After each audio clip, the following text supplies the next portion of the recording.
جھوکی تو پڑی رہی۔ حوریہ باجی اگر بات نہیں کرنی تو ایک بار براہ راست انہیں منع کر دیں کہ دوبارہ فون نہ کریں، لیکن جب انہوں نے خاص طور پر موبائل بھجوایا ہے تو ایک بار تو بات کر لیں۔ شازیہ کی آواز سے صاف ظاہر تھا کہ وہ اپنی جگہ سے اٹھ کر حوریہ کے بستر کے پاس آ کھڑی ہوئی ہے، مگر حوریہ ٹس سے مس نہ ہوئی۔ حوریہ، میں آخری بار پوچھ رہی ہوں، تم بات کر رہی ہو یا نہیں؟ ماریہ باجی کی آواز میں دبا غصہ صاف محسوس کیا جا سکتا تھا۔ اگر اماں ابا کے اٹھ جانے کا ڈر نہ ہوتا تو یقیناً ان کا لب و لہجہ کچھ اور ہوتا، اور حوریہ ان کی اس کمزوری کا فائدہ اٹھا رہی تھی۔ آخر وہ کب تک اصرار کر سکتی تھی؟ دوسری طرف عادل مایوس ہو کر فون ڈسکنیکٹ کر دیتا، مگر اگلے ہی پل ایسے ہی کسی خطرے کے پیش نظر ماریہ باجی نے بٹن دباتے ہوئے موبائل کان سے لگا لیا۔ حوریہ کو ان سے ہرگز یہ توقع نہیں تھی، اسے امید تھی فون بج بج کر بند ہو جائے گا، مگر ماریہ باجی کے بڑے تپاک سے سلام کرنے پر حوریہ کے اعصاب جھنجھنا اٹھے۔ بظاہر وہ ویسے ہی پڑی رہی، مگر وہ پوری طرح ہمتن گوش تھی۔ کیسے ہیں آپ عادل بھائی؟ جی میں ماریہ بات کر رہی ہوں۔ کیا کریں، آپ کی قسمت میں یہی آواز سننا لکھا ہے۔ ارے چھوڑیں، منہ دیکھے کی باتیں ہیں، ورنہ اس وقت میری آواز سن کر آپ دل ہی دل میں مجھے گالیاں دے رہے ہوں گے، مگر کیا کروں، میں بھی مجبور ہوں۔ کہنے کو تو میں بڑی بہن ہوں، مگر حقیقتاً ساری چھوٹی بہنیں مجھ سے بڑی بنی بیٹھی ہیں۔ آپ کی حوریہ صاحبہ کو ہی دیکھ لیں، جان بوجھ کر میرے سامنے سوتی بنی ہوئی ہیں، جیسے میں تو بے وقوف ہوں، کچھ سمجھوں گی ہی نہیں۔ ان کی بات پر حوریہ بری طرح جزبز ہو گئی تھی، مگر کیا کرتی کہ منہ لپیٹے پڑے رہنے میں ہی عافیت تھی۔ جبکہ دوسری جانب موجود موصوف شاید ماریہ باجی کی بات سے بہت محظوظ ہوئے تھے، اس لیے انہوں نے جواب میں کچھ ایسا کہا تھا کہ ماریہ باجی کھلکھلا کر ہنس دیں اور برجستہ بولی، اسے اتنا بولا مت سمجھیے، وہ جتنی زمین کے اوپر ہے اتنی زمین کے نیچے ہے، وہ کوئی سو نہیں رہی، اور ایسے موقعوں پر تو اچھے اچھوں کی نیند اڑ جاتی ہے، اور یہ حوریہ اداکاری میں اتنی کچی ہے کہ اس کے کانپتے ہاتھ صاف دیکھے جا سکتے ہیں۔ اب تو واقعی ماریہ باجی نے حد کر دی تھی۔ حوریہ تکیہ سر پہ سے ہٹاتی اٹھ بیٹھی، اسے معلوم تھا ماریہ باجی اس کے پلنگ پر دائیں جانب بیٹھی ہیں۔ اس نے التجائی انداز میں نہایت انکساری سے ان کے آگے ہاتھ جوڑ دیے، اور شاید یہی وہ چاہتی تھیں۔ اس کے تکیہ سر سے ہٹا کر اٹھتے ہی انہوں نے موبائل اس کے کان سے لگا دیا، جس کا احساس ہوتے ہی وہ ان کا ہاتھ سختی سے جھٹک دینا چاہتی تھی، مگر دوسری طرف سے ابھرتا غیر ارادی طور پر سنا ادھورا جملہ اسے پوری بات سننے کے لیے متجسس کر گیا۔ ماریہ باجی کے ہاتھوں کو جھٹکنے کے لیے اٹھا اس کا اپنا ہاتھ ان کی ہتھیلی کے پشت پر آ ٹھہرا، مگر اسے ہٹا نہیں سکا، کیونکہ دوسری طرف سے بڑے شائستہ لہجے میں کہا جا رہا تھا، ماریہ باجی آپ بیک وقت دو متضاد باتیں کہہ رہی ہیں۔ ایک طرف آپ کہہ رہی ہیں وہ جتنی زمین کے اوپر ہے اتنی ہی زمین کے نیچے ہے، تو ایسے لوگ تو بڑے چالاک ہوتے ہیں، اور دوسری طرف آپ کہہ رہی ہیں وہ اداکاری میں بڑی کچی ہے، تو جو شخص وقت پڑنے پر پینترا نہیں بدل سکتا وہ چالاک کیسے ہو سکتا ہے؟ آپ اب خود ڈیسائیڈ کریں کہ آپ اس کے بارے میں کیا رائے دینا چاہتی ہیں۔ کوئی اتنا میٹھا بھی بول سکتا تھا؟ حوریہ کو بالکل پتہ نہیں تھا، اسے اپنے کانوں میں رس گھلتا محسوس ہو رہا تھا۔ جب ماریہ باجی نے اس کے اندازِ گفتگو کی تعریف کی تھی تب اس نے کوئی خاص نوٹس نہیں لیا تھا، مگر اسے یہی لگتا تھا کہ وہ خواہ مخواہ اس سے متاثر ہو رہی ہیں، مگر اب اپنے کانوں سے سن کر اسے یقین آیا تھا کہ وہ واقعی بہت دلکش آواز اور انداز کا مالک تھا۔ ویسے بھی حوریہ کی کل کائنات آوازوں پر مشتمل تھی، اس کی سماعت ہی اس کی بصارت کی کمی کو پورا کیا کرتی تھی۔ وہ لوگوں کی آواز سے ہی ان کی شخصیت کو پرکھتی تھی، حلیہ اور چال ڈھال تو وہ دیکھ نہیں سکتی تھی، صرف اندازِ گفتگو سے ہی وہ سامنے موجود ہستی کی عمر، ماحول اور تعلیمی قابلیت جانچ لیتی تھی۔ بلکہ آواز کا اتار چڑھاؤ اسے لوگوں کے چہرے کے تاثرات سے بھی آگاہ کر دیتا تھا۔ اللہ ایک چیز کم کرتا ہے تو دوسری چیز بڑھا دیتا ہے۔ اس کی سننے کی حس اتنی تیز کام کرتی تھی کہ محض الفاظ کی ادائیگی سے ہی وہ جان لیتی تھی کہ مخاطب کے چہرے پر مسکراہٹ موجود ہے یا نہیں، اور اس مسکراہٹ میں بناوٹ چھپی ہے یا شوخی کا عنصر غالب ہے۔ وہ اتنا کچھ لمحے کے ہزارویں حصے میں بھانپ لیا کرتی تھی۔ کیا بات ہے ماریہ باجی، آپ چپ کیوں ہو گئیں؟ کہیں میری بات بری تو نہیں لگ گئی؟ آپ تو کہہ رہی تھی کہ میں آپ کا چھوٹا بھائی ہوں، بلا جھجک ہر بات کہہ دیا کروں، میں نے تو بس آپ کے کہے پر عمل کیا ہے، لیکن اگر آپ کو یہ لگ رہا ہے کہ میں آپ کے مقابلے میں حوریہ کی سائڈ لے رہا ہوں دین آئی ایم ریئلی سوری، میں تو صرف اپنی رائے دے رہا تھا، ورنہ اپنی بہن کو آپ مجھ سے بہتر جانتی ہوں گی، اور اگر آپ لوگ میرا ساتھ دیں تو میں ہی اسے سمجھ سکتا ہوں۔ پلیز کسی طرح اسے تیار کریں مجھ سے بات کرنے کے لیے۔ اگر وہ آپ سب کے سامنے بات کرنے سے جھجک رہی ہے تو کوئی ایسا ٹائم بتا دیں فون کرنے کا جب آپ سب موجود نہ ہوں۔ اپنی بات پر وہ خود ہی بڑے دلکش انداز میں ہنسا تھا۔ حوریہ کے احساسات عجیب ہو گئے تھے۔ وہ کسی کے لیے اتنی اہم تھی کہ کوئی اس کے بارے میں سوچتا تھا، اسے سمجھنا چاہتا تھا، اس کی عادت مزاج سے وابستہ ہر بات جاننا چاہتا تھا۔ یہ احساس اسے خود اپنی نظروں میں کتنا معتبر کر گیا تھا۔ بلکہ ایک کام کرتے ہیں ماریہ باجی، اگر وہ بات کرنے سے کترا رہی ہے تو آپ اسے کل یا پرسوں کسی مارکیٹ لے کر چلی جائیں اور صبح سے اسے بتاتی رہیں گا کہ میرے پاؤں میں بڑا درد ہے۔ جب آپ کا درد ناقابل برداشت ہو رہا ہوگا تب اچانک میں وہاں پہنچ جاؤں گا۔ ہم دونوں بہترین اداکاری کے ذریعے ثابت کر دیں گے کہ یہ ملاقات بالکل اتفاقی ہے، بلکہ آپ کے پاؤں میں شدید درد کی وجہ سے میں آپ کو آپ کے گھر تک ڈراپ کرنے پر بھی مجبور ہو جاؤں گا۔ جب ایک بار وہ مجھ سے مل لے گی، بات کر لے گی تو اس کی جھجک آپ دور ہو جائے گی، اور اگر آپ کہیں تو ہم راستے میں کہیں آئس کریم کھانے بھی رک سکتے ہیں، بلکہ ایسا کریں گے۔ حوریہ بڑے غور سے اس کی بات سن رہی تھی کہ ماریہ باجی نے اچانک اپنا ہاتھ کھینچ کر موبائل اس کے کان سے ہٹا لیا۔ میں نے موبائل حوریہ کو دے دیا تھا اور اس کے چہرے پر ایسی مسکراہٹ بکھر رہی تھی کہ مجھ سے ضبط نہیں ہوا۔ ذرا سنو تو صحیح، ایسا کیا کہہ رہے ہو تم کہ وہ جو سر درد کا بہانہ کیے پڑی تھی اتنا کھلکھلانے پر مجبور ہو گئی؟ حوریہ اس کی باتوں میں اتنی مگن ہو گئی تھی کہ اپنے تاثرات کو بالکل بھول ہی گئی تھی، اور اب ماریہ باجی کی بات سن کر اس کا شرمندگی سے برا حال ہو گیا تھا۔ ماریہ باجی بھی خوشی میں کچھ زیادہ ہی بولے جا رہی تھی۔ آخر حوریہ کو انہیں ٹوکنا پڑا۔ بس کریں باجی، کیا ہو گیا آپ کو؟ اس کے تپے ہوئے انداز کا ماریہ باجی پر رتی برابر اثر نہیں ہوا، اور بلکہ وہ اور شادیہ دل کھول کر ہنسنے لگیں۔ ہاں ہاں، یہ وہی تھی، ایسی گھبرائی ہوئی آواز اور کس کی ہو سکتی ہے؟ ماریہ باجی نے ہنسی کے دوران کہا۔ حوریہ کا دل چاہا اپنا سر پیٹ لے، کیا ضرورت تھی اتنا زور سے بولنے کی؟ اس کی کسیانی شکل دیکھ کر ماریہ اور شادیہ کو کچھ زیادہ ہی مزہ آ رہا تھا۔ تبھی ماریہ باجی لفٹ لیتے ہوئے حوریہ سے کہنے لگی، عادل کہہ رہا ہے وہ ٹائم بتا دو فون کرنے کا جب کباب میں یہ ہڈیاں موجود نہ ہوں، پھر میری ہر بات پر دل کھول کر مسکراتی رہنا، کوئی تمہیں نہیں چھیڑے گا۔ حوریہ کا سارا خون اس کے چہرے پر سمٹ آیا۔ اس نے کچھ بھی کہنے کے بجائے واپس بستر پر لیٹتے ہوئے چہرہ تکیے میں چھپا لیا۔ ماریہ باجی پھر بھی اس سے بات کرتی رہیں اور وقتاً فوقتاً اس کے طرف جملے بھی اچھالتی رہیں، مگر حوریہ نے دوبارہ اٹھنے کی حماقت نہیں کی، بلکہ ماریہ باجی کی کئی باتوں پر اس کا دل چاہا موبائل ان سے چھین کر بند کر دے۔ ماریہ باجی بھی جان بوجھ کر ایسی گفتگو کر رہی تھی۔ بھئی میں کیا کروں؟ وہ بات کرنے کی پوزیشن میں نہیں ہے، تکیے میں منہ چھپائے شرما رہی ہے۔ ایسے ہر جملے کے بعد ماریہ اور شادیہ کا دبی دبی آواز میں ہنسنا لازمی تھا، وہ بھی صرف اماں ابا کے لحاظ میں، ورنہ ان کی حالت تو ایسی ہو رہی تھی کہ وہ بھنگڑا ڈالنا شروع کر دیتی۔ اللہ کا خوف کرو، مجھے کل یونیورسٹی جانا ہے، میرے پیپرز ہو رہے ہیں۔ نکار خانے میں طوطی کی آواز والا معاملہ عالیہ باجی کے ساتھ ہوا تھا، کیونکہ شادیہ نے ہاتھ پکڑ کر انہیں بھی حوریہ کے بستر پر کھینچ لیا اور نئے سرے سے عادل کے ساتھ ہوئی گفتگو دہرانے لگی، جس پر نیند سے بوجھل ہوتی آنکھوں کے ساتھ کبھی تو عالیہ باجی مسکرا دیتی اور کبھی بگڑنے لگتی۔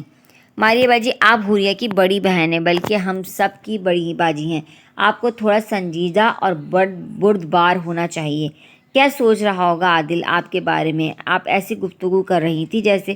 ایسی گفتگو سے تمہارا کیا مطلب ہے؟ ماریہ باجی نے آنکھیں نکالی۔ میں کون سی بڈھی ہو گئی ہوں؟ ابھی میری عمر ہی کیا ہے؟ انہوں نے حوریہ کا تکیہ کھینچ کر زبردستی اس کے گلے میں باہیں ڈال دی۔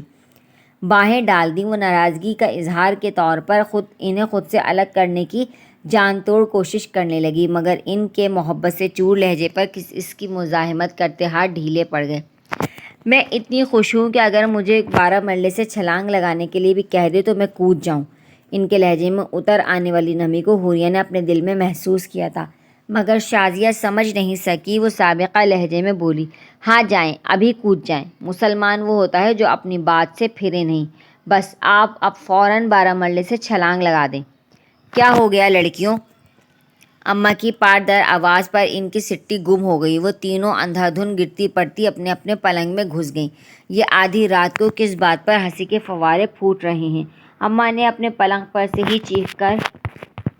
چیخ کر پوچھا تھا، اور سب اماں کی عاقبت اندیشی پر دل ہی دل میں تلملا گئی تھیں۔ آخر ان کے اس طرح چلانے پر ابا اٹھ سکتے تھے، مگر جب ابا کی ہلکی سی آواز ابھری تب ان کے ماجرا سمجھ میں آیا۔ ابا کے اٹھ کر بیٹھ جانے پر ہی اماں نے چیخ کر انہیں چپ کرایا تھا، اور اب ابا کے سو جاؤ کہنے پر وہ ساری اٹکلیاں بھول کر سچ مچ کی سوتی بن گئیں، جیسے کبھی جاگ ہی نہ رہی ہوں۔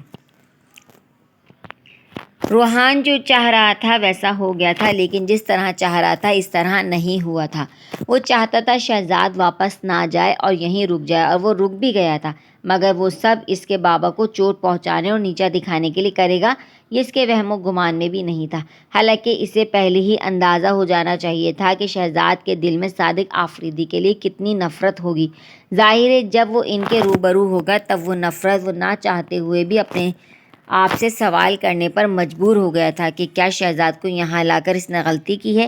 خود کو تو وہ کوئی جواب نہیں دے سکا، مگر علیزہ کی بات کرتے وقت جب علیزہ نے استفہامیہ انداز میں اس کے شہزاد کو یہاں لانے کا تذکرہ کیا تو وہ ایک پل کے بھی توقف کے بغیر بولا، میں شہزاد کو اس لیے یہاں لایا ہوں کہ اپنے گھر کے ہوتے ہوئے اس کا کہیں اور تنہا زندگی گزارنا قطعاً مناسب نہیں ہے۔ مگر روحان بابا شہزاد کو اتنی آسانی سے قبول نہیں کریں گے۔ جس لڑکے کی وجہ سے انہوں نے بیوی کو گھر سے نکال دیا، بیوی کے مرنے پر وہ اس لڑکے کو اپنے گھر میں کیوں رکھ لیں گے؟ علیزہ رسانیت سے بولی، اور جب سے وہ یہاں سے گئی تھی یہی سوچ کر فکر مند تھی، اس لیے اس نے خاص یہی بات کرنے کے لیے فون کیا تھا۔ بابا نے شہزاد کی وجہ سے امی کو نہیں نکالا تھا، امی خود گھر چھوڑ کر گئی تھیں۔ بابا نے اپنی ذہنی فتور کی وجہ سے اپنا بسا بسایا گھر اجاڑا تھا۔ اگر بابا اس وقت دوبارہ ٹس کرا لیتے تو آج ہم سب کی زندگیاں مختلف ہوتیں۔ روحان ایک دم تلخ ہو گیا۔ گزری باتوں کو چھوڑو اور ابھی کا سوچو۔ میرے خیال سے تو تم نے خواہ گھر میں تناؤ کی فضا قائم کر دی ہے۔ اگر تم واقعی شہزاد کی زندگی بنانا چاہتے ہو تو اسے کسی اچھے لگژری اپارٹمنٹ میں شفٹ کر دو، ورنہ جو کچھ تم نے بتایا اسے سن کر یہی لگتا ہے کہ گھر میں ہر وقت ضد اور انا کی سرد جنگ چھڑی رہے گی۔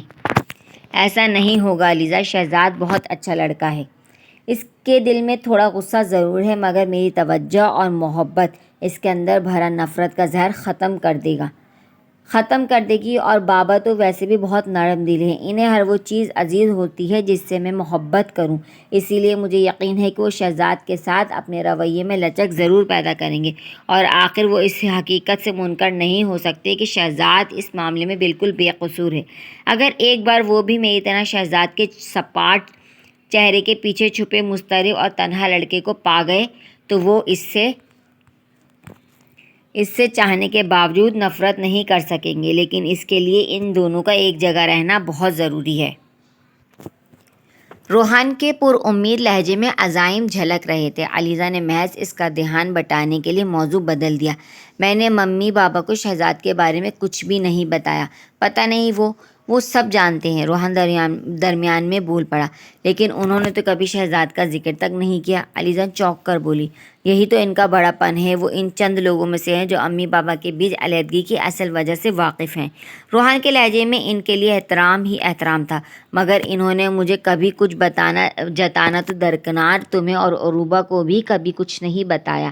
اس معاملے میں واقعی بہت خوش نصیب ہوں، بابا بھی تمہاری بہت تعریف کر رہے تھے۔ روحان کا انداز ایک دم بدل گیا، تم نے کچھ زیادہ ہی خدمتیں کر لی ان کی، بڑی سفارش کر رہے تھے وہ۔ ہاں بھائی، اگر تمہیں مجھ سے کچھ کہنا تھا تو خود صاف کہہ دیا ہوتا، بابا سے سفارش کرانے کی کیا ضرورت تھی؟ مگر میں نے تو بابا سے کچھ بھی نہیں کہا، تم کس سفارش کی بات کر رہے ہو؟ علیزہ الجھتے ہوئے بولی، تم نے بابا سے یہ نہیں کہا کہ میرا اپنے گھر میں دل نہیں لگتا، مجھے آپ کا گھر پسند ہے، میں یہاں آنا چاہتی ہوں؟ کیا؟ اس کی بات علیزہ کے سر پر سے گزر گئی۔ پھر تم نے کہا میرا روحان کے بغیر جینا دوبھر ہو گیا ہے، آخر آپ شادی کی تاریخ کیوں نہیں دے دیتے؟ یہ تم کیا بکواس کر رہے ہو؟ علیزہ کو ایک دم غصہ آ گیا۔ بکواس کیسی؟ بابا نے خود مجھ سے کہا ہے کہ وہ ہماری شادی جلد سے جلد کر دینا چاہتے ہیں۔ روحان کے لہجے میں بلا کی سنجیدگی تھی، مگر علیزہ اس کا مذاق سمجھ گئی تھی، تبھی بپر کے بولی، تو اس کا یہ مطلب کیسے نکل آیا کہ میں نے انہیں جلد سے جلد شادی کرنے پر اکسایا ہے؟ کیا بابا ہی رہ گئے جن کو ساتھ بیٹھ کر میں ساری بکواس کروں؟ اس کے تپے ہوئے لہجے پر روحان کے لیے ہنسی ضبط کرنا مشکل ہو گیا، مگر پھر بھی وہ اپنی آواز میں زمانے بھر کی حیرانی سموتے ہوئے بولا، کیا تم نے بابا سے یہ نہیں کہا کہ تم مجھ سے شادی کرنے کے لیے ماہی باپ کی طرح تڑپ رہی ہو؟ حسب توقع علیزہ نے کچھ کہے بغیر غصے سے فون پٹک دیا، جس پر روحان کی بے ساختہ ہنسی چھوٹ گئی۔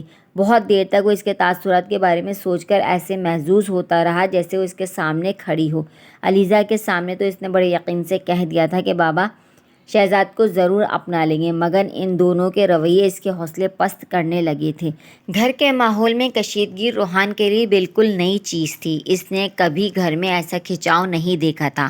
بابا اور وہ گھر میں کل 2 ہی افراد تھے جو ایک دوسرے کے بے حد قریب اور ایک دوسرے کو سمجھنے کے دعوے دار تھے۔ ان کے بیچ اگر بحث بھی ہوتی تو بڑے دلچسپ اور صحت مند موضوعات پر ہوتی، جس کے بعد ان دونوں کو ہی اپنے علم اور معلومات میں اضافے کا احساس ہوتا۔ مگر اب بابا نے تو 2 دن سے بولنا ہی چھوڑ رکھا تھا اور خود کو اپنے کمرے میں محدود کر کے وہ ایک طرح سے روحان کو بھی بات کرنے کا موقع نہیں دے رہے تھے۔ پھر روحان کے پاس کہنے کے لیے کچھ خاص تھا بھی نہیں۔ اس نے خود بھی خاموشی اختیار کر رکھی تھی اور شہزاد تو ہر معاملے سے بالکل لاتعلق بنا ہوا تھا، جس پر روحان خود کو سب ٹھیک ہو جائے گا کی تسلی دے کر محض صحیح وقت کا انتظار کر رہا تھا۔ مگر شہزاد کو آیا بھی 3 دن ہی ہوئے تھے کہ بابا نے اپنے لندن جانے کی خبر سنا دی۔ انہیں بزنس کے سلسلے میں اکثر ملک سے باہر جانا پڑتا تھا، مگر بابا کا اس طرح اچانک جانا اسے صرف اور صرف ماحول سے فرار لگ رہا تھا، کیونکہ وہ 3 ہفتے کے لیے جا رہے تھے۔ حالانکہ ان کے وہاں اتنے طویل قیام کی ان کے پاس بڑی ٹھوس وجہ تھی۔ ان کے خالہ زاد بھائی عرصہ دراز سے رہائش پذیر تھے۔ وہاں ان کے بیٹے اور بیٹا دونوں کی ایک ساتھ شادی طے پا گئی تھی، جس میں ان کی شرکت لازمی تھی۔ وہ بار بار آنے جانے کے جھنجٹ میں پڑنے کے بجائے بزنس ڈیل کے بعد شادی تک وہیں رکنے کا ارادہ رکھتے تھے، اور سب کچھ طے کر لینے کے بعد انہوں نے محض روحان کو اطلاع دی، جس سے روحان نے محسوس تو کیا مگر کچھ کہا نہیں۔ اسے خود بھی ان کی تکلیف کا احساس تھا، ہر چند کہ وہ اس طرح صادق آفریدی کے فرار کے حق میں نہیں تھا، مگر وہ مخالفت کر کے ان کی اذیت کو بڑھانا بھی نہیں چاہتا تھا۔ ان کے جانے کے بعد اس پر انکشاف ہوا کہ ان کا جانا بہت بہتر ثابت ہوا، کیونکہ شہزاد کی شخصیت پر چڑھا لاتعلقی کا خول ایک دم اتر گیا۔ اس نے روحان اور اس کی مصروفیات سے لے کر گھر اور گھر کی ایک ایک چیز کا بڑی تفصیل سے نوٹس لیا تھا۔ کچھ معاملوں میں اس کی پیش کردہ معلومات خود روحان کے لیے حیران کن تھی۔ وہ دلچسپی سے اس کی باتیں سنے جاتا۔ آپ کو پتہ ہے کیا، لاؤنج میں یہ جو فانوس لگا ہے، یہ دادا جان کو ان کے 55 سال کے ہونے پر امی اور مسٹر صادق نے گفٹ کیا تھا۔ شہزاد کے کہنے پر روحان چونک کر فانوس کو دیکھنے لگا، جسے وہ بچپن سے دیکھتا آ رہا تھا، مگر جس کے تاریخی پس منظر سے وہ آج ہی واقف ہوا تھا۔ اس کے اور صادق آفریدی کے تعلقات بہت دوستانہ تھے، مگر اس کے باوجود انہوں نے روحان کے ساتھ کبھی اپنے ماضی کو ڈسکس نہیں کیا تھا، جبکہ شہزاد کی گفتگو سے لگتا تھا امی نے اسے اپنی گزشتہ زندگی کے بارے میں بہت کچھ بتا رکھا تھا۔ اس کی اور امی کی ذہنی ہم آہنگی دیکھ کر اسے پہلی بار اپنے اور صادق آفریدی کے بیچ فاصلے کا احساس ہوا تھا، ورنہ اس سے پہلے وہ یہی سمجھتا آیا تھا کہ وہ ایک دوسرے کے بہت قریب ہیں۔ مگر عتیقہ اور شہزاد نے ان دونوں کے رشتے کو بھی مات دے دی تھی۔ شہزاد کی باتیں سن کر اس کے احساسات عجیب ہو جاتے تھے، پھر بھی وہ اس کی باتیں سننا چاہتا تھا۔ وہ امی کے بارے میں زیادہ سے زیادہ جاننا چاہتا تھا۔ ساری زندگی سے ماں کے نہ ہونے پر ایک خالہ کا احساس ہوتا تھا، مگر اب ان کا ذکر سن کر ایسا لگتا جیسے وہ خالہ پر ہو گیا ہو، محرومی کا وہ احساس کم ہو رہا ہو جو ہمیشہ اس کے اندر موجود رہا تھا، بلکہ وہ خود کو اس پچھتاوے میں مبتلا نہیں کرتا تھا کہ اس نے پہلے کبھی ان سے ملنے کے متعلق کیوں نہیں سوچا، اور وہ اس کوتاہی کو مقدر کا لکھا سمجھ کر قبول کر چکا تھا۔ بس اب وہ شہزاد کے ساتھ کوئی زیادتی نہیں ہونے دینا چاہتا تھا۔ وہ اسے ہر حال میں ایک کامیاب انسان دیکھنا چاہتا تھا، ہر طرح سے ایک مکمل اور قابل رشک شخصیت کے روپ میں، جس کے لیے اس کا ذہنی، جسمانی، جذباتی، معاشی اور سماجی ہر لحاظ سے مطمئن اور پرسکون ہونا بہت ضروری تھا۔ اس مقصد کے حصول کے لیے وہ اس کے ہر طرح کے آرام کا خیال رکھتا۔ اس کے ساتھ ایک ہفتہ بہت بھرپور اور خوشگوار گزارنے کے بعد جب روحان کو یہ یقین ہو گیا کہ اب شہزاد اس کی بات پر عمل کرنے کے لیے رضامند ہو جائے گا، تب اس نے شہزاد کو دوبارہ اپنی پڑھائی شروع کرنے کا مشورہ دے دیا۔ مگر اس کے برعکس اس کی توقع کے برعکس شہزاد نے صاف انکار کر دیا۔ روحان کچھ لمحوں کے لیے خاموش سا ہو گیا۔ اس کی سمجھ میں نہیں آ رہا تھا اسے کیا کہنا چاہیے، اور وہ شہزاد کو مجبور کر کے اس پر دباؤ ڈالنا نہیں چاہتا تھا۔ ویسے بھی اس کے اندر یہ خوف موجود تھا کہ زیادہ زور زبردستی کرنے پر شہزاد اکتا کر کہیں واپس نہ چلا جائے۔ وہ ابھی یہ سوچ ہی رہا تھا کہ اسے کہنا چاہیے کہ شہزاد خود بول پڑا، میرا ذہن پڑھائی کے لیے اس وقت بالکل تیار نہیں ہے، اور اس یونیورسٹی میں جانے کا تو سوال ہی پیدا نہیں ہوتا، تو تم کسی اور یونیورسٹی میں ایڈمیشن لے لو۔ میں نے کہا نا میرا ذہن بالکل تیار نہیں ہے۔ شہزاد نے پیشانی پر آئے بالوں کو سر جھٹک کر پیچھے کرتے ہوئے لاپرواہی سے کہا، اگر تمہارا ذہن آج تیار نہیں ہے تو کل بھی تیار نہیں ہوگا۔ تم یہ سب بہانے بنا کر صرف اپنا وقت ضائع کر رہے ہو۔ روحان نے رسانیت سے کہا، تو کیا فرق پڑتا ہے، امی زندہ ہوتی تو بات اور تھی، مگر ان کے جانے کے بعد۔ شہزاد نے جان بوجھ کر جملہ ادھورا چھوڑ دیا، امی زندہ نہیں رہیں لیکن تم تو زندہ ہو، کیا کرو گے تم اپنی زندگی میں؟ روحان نے اپنے اچانک ابل پڑنے والے غصے کو پیتے ہوئے چبا کر کہا، کر لوں گا کچھ بھی، کوئی نہ کوئی کام مل ہی جائے گا، بلکہ لاہور میں جہاں میں جابس کرتا تھا وہاں بھی۔ تم لاہور واپس نہیں جا رہے، اور ان جابس پر تو بالکل بھی نہیں۔ روحان نے اس کی بات پوری ہونے سے پہلے حتمی انداز میں کاٹ دی، بلکہ اسے کچھ کہنے کے لیے منہ کھولتا دیکھ کر اس سے پہلے بول پڑا، اگر جاب کرنی ہے تو یہیں کر لو، مگر جاب کرنے کے باوجود بھی تم اپنی پڑھائی نہیں چھوڑو گے، وہ تمہیں ہر حال میں شروع کرنی ہے۔ روحان کے انداز پر شہزاد چڑھ کر بولا، یونیورسٹی میں ایسی کون سی پڑھائی ہوتی ہے، میں جب چاہوں تیاری کر کے امتحان دے سکتا ہوں، ویسے بھی مجھے انٹرنشپ کے لیے جاب کرنی ہی تھی، مگر آفس میں جاب ملی ہی نہیں، ورنہ جاب بھی ہوتی رہتی اور انٹرنشپ بھی ہو جاتا۔ روحان چونک کر اسے دیکھنے لگا، تمہیں انٹرنشپ کرنے کے لیے کسی آفس میں جاب کرنی ہے نا، تو تم اپنے آفس میں کام کیوں نہیں کر لیتی؟ اپنا آفس؟ شہزاد ٹھٹک کر بولا، ہاں ہمارا جو آفس ہے وہ تمہارا بھی تو ہے۔ روحان نے فوراً کہا۔ شہزاد بے یقینی سے اسے دیکھنے لگا۔ روحان کو بخوبی علم تھا کہ اس وقت کیا سوچ رہا ہے، مگر وہ شہزاد کو ہر صورت میں مصروف اور متحرک رکھنا چاہتا تھا۔ اگر وہ ابھی ذہنی طور پر پڑھائی کے لیے آمادہ نہیں تھا تو اس کے ساتھ سختی کرنے کا کوئی فائدہ نہیں تھا۔ اس کے برعکس اسے کسی فعال اور مفید کام میں مصروف کر دینا زیادہ مناسب تھا، تاکہ جب تک وہ پڑھائی کی طرف راغب ہوتا تب تک کا وقت ہاتھ پر ہاتھ رکھ کر ضائع ہونے کے بجائے اس کے ہاتھ میں ایک تجربے کی صنعت تھما کر گزرتا۔ تم کل سے میرے ساتھ آفس چل رہے ہو، 1-2 مہینے میں تم اتنا کچھ سیکھ جاؤ گے کہ اتنے دن کی چھوڑی ہوئی پڑھائی بھی کور ہو جائے گی۔ روحان نے اس کی حیرت کو نظر انداز کرتے ہوئے اطمینان سے کہا تو شہزاد کو بولنا پڑا، اور آپ صادق آفریدی کو کیا جواب اور کیا جواز دیں گے کہ آپ کی بیوی کے بیٹے کو میں گھر کے بعد اب آپ کے آفس میں بھی لے آیا ہوں؟ شہزاد کی بات اسے تیر کی طرح چبھی تھی، مگر اس نے خود پر ضبط کر لیا۔ بابا نے میرے کسی فیصلے کو کبھی رد نہیں کیا اور نہ ہی کبھی صفائی مانگی۔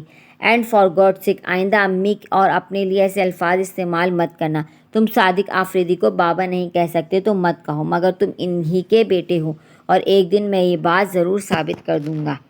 روحان کے سر سے لہجے پر شہزاد کتنی ہی دیر چپ چاپ اسے دیکھتا رہا، پھر اٹھ کر فریج سے پانی نکالنے لگا۔ روحان نے بھی اس وقت کو خاموش رہنا ہی مناسب سمجھا، مگر رات کو اپنے کمرے میں سونے کے لیے جاتے وقت یہ یاد دہانی ضرور کرا دی، میں صبح 8 بجے آفس پہنچ جاتا ہوں، 7:30 بجے تیار رہنا۔ شہزاد اپنے کمرے میں داخل ہو چکا تھا۔ اس کی بات سن کر اس نے بغیر کچھ کہے دروازہ بند کر لیا۔ البتہ ناشتے کی میز پر سامنا ہوتے ہی شہزاد فوراً بول پڑا، آپ کا آفس تو بہت شاندار ہوگا، اور میرے پاس اتنے اچھے آفس میں پہن کر جانے کے لیے کوئی ڈھنگ کے کپڑے بھی نہیں ہیں۔ اس کی بات پر روحان بھرپور انداز میں مسکرا دیا، بہانے بہت اچھے بناتے ہو تم، سیدھے جا کر دل پر لگتے ہیں۔ روحان نے مسکراتے ہوئے کہا تو شہزاد کا ٹوسٹ کی طرف بڑھتا ہاتھ درمیان میں ہی رک گیا۔ وہ کچھ چونک کر اسے دیکھنے لگا، اور ایسا پہلی بار نہیں ہوا تھا۔ روحان نے اکثر اسے اپنی کئی باتوں پر حیران ہوتے ہوئے دیکھا تھا۔ اس کی حیرانی کی وجہ روحان کی کبھی سمجھ میں نہیں آتی تھی، اور 1-2 بار جب روحان نے پوچھا تو بڑی خوبصورتی سے اسے ٹال گیا، جس کے بعد اس نے پوچھنا ہی چھوڑ دیا۔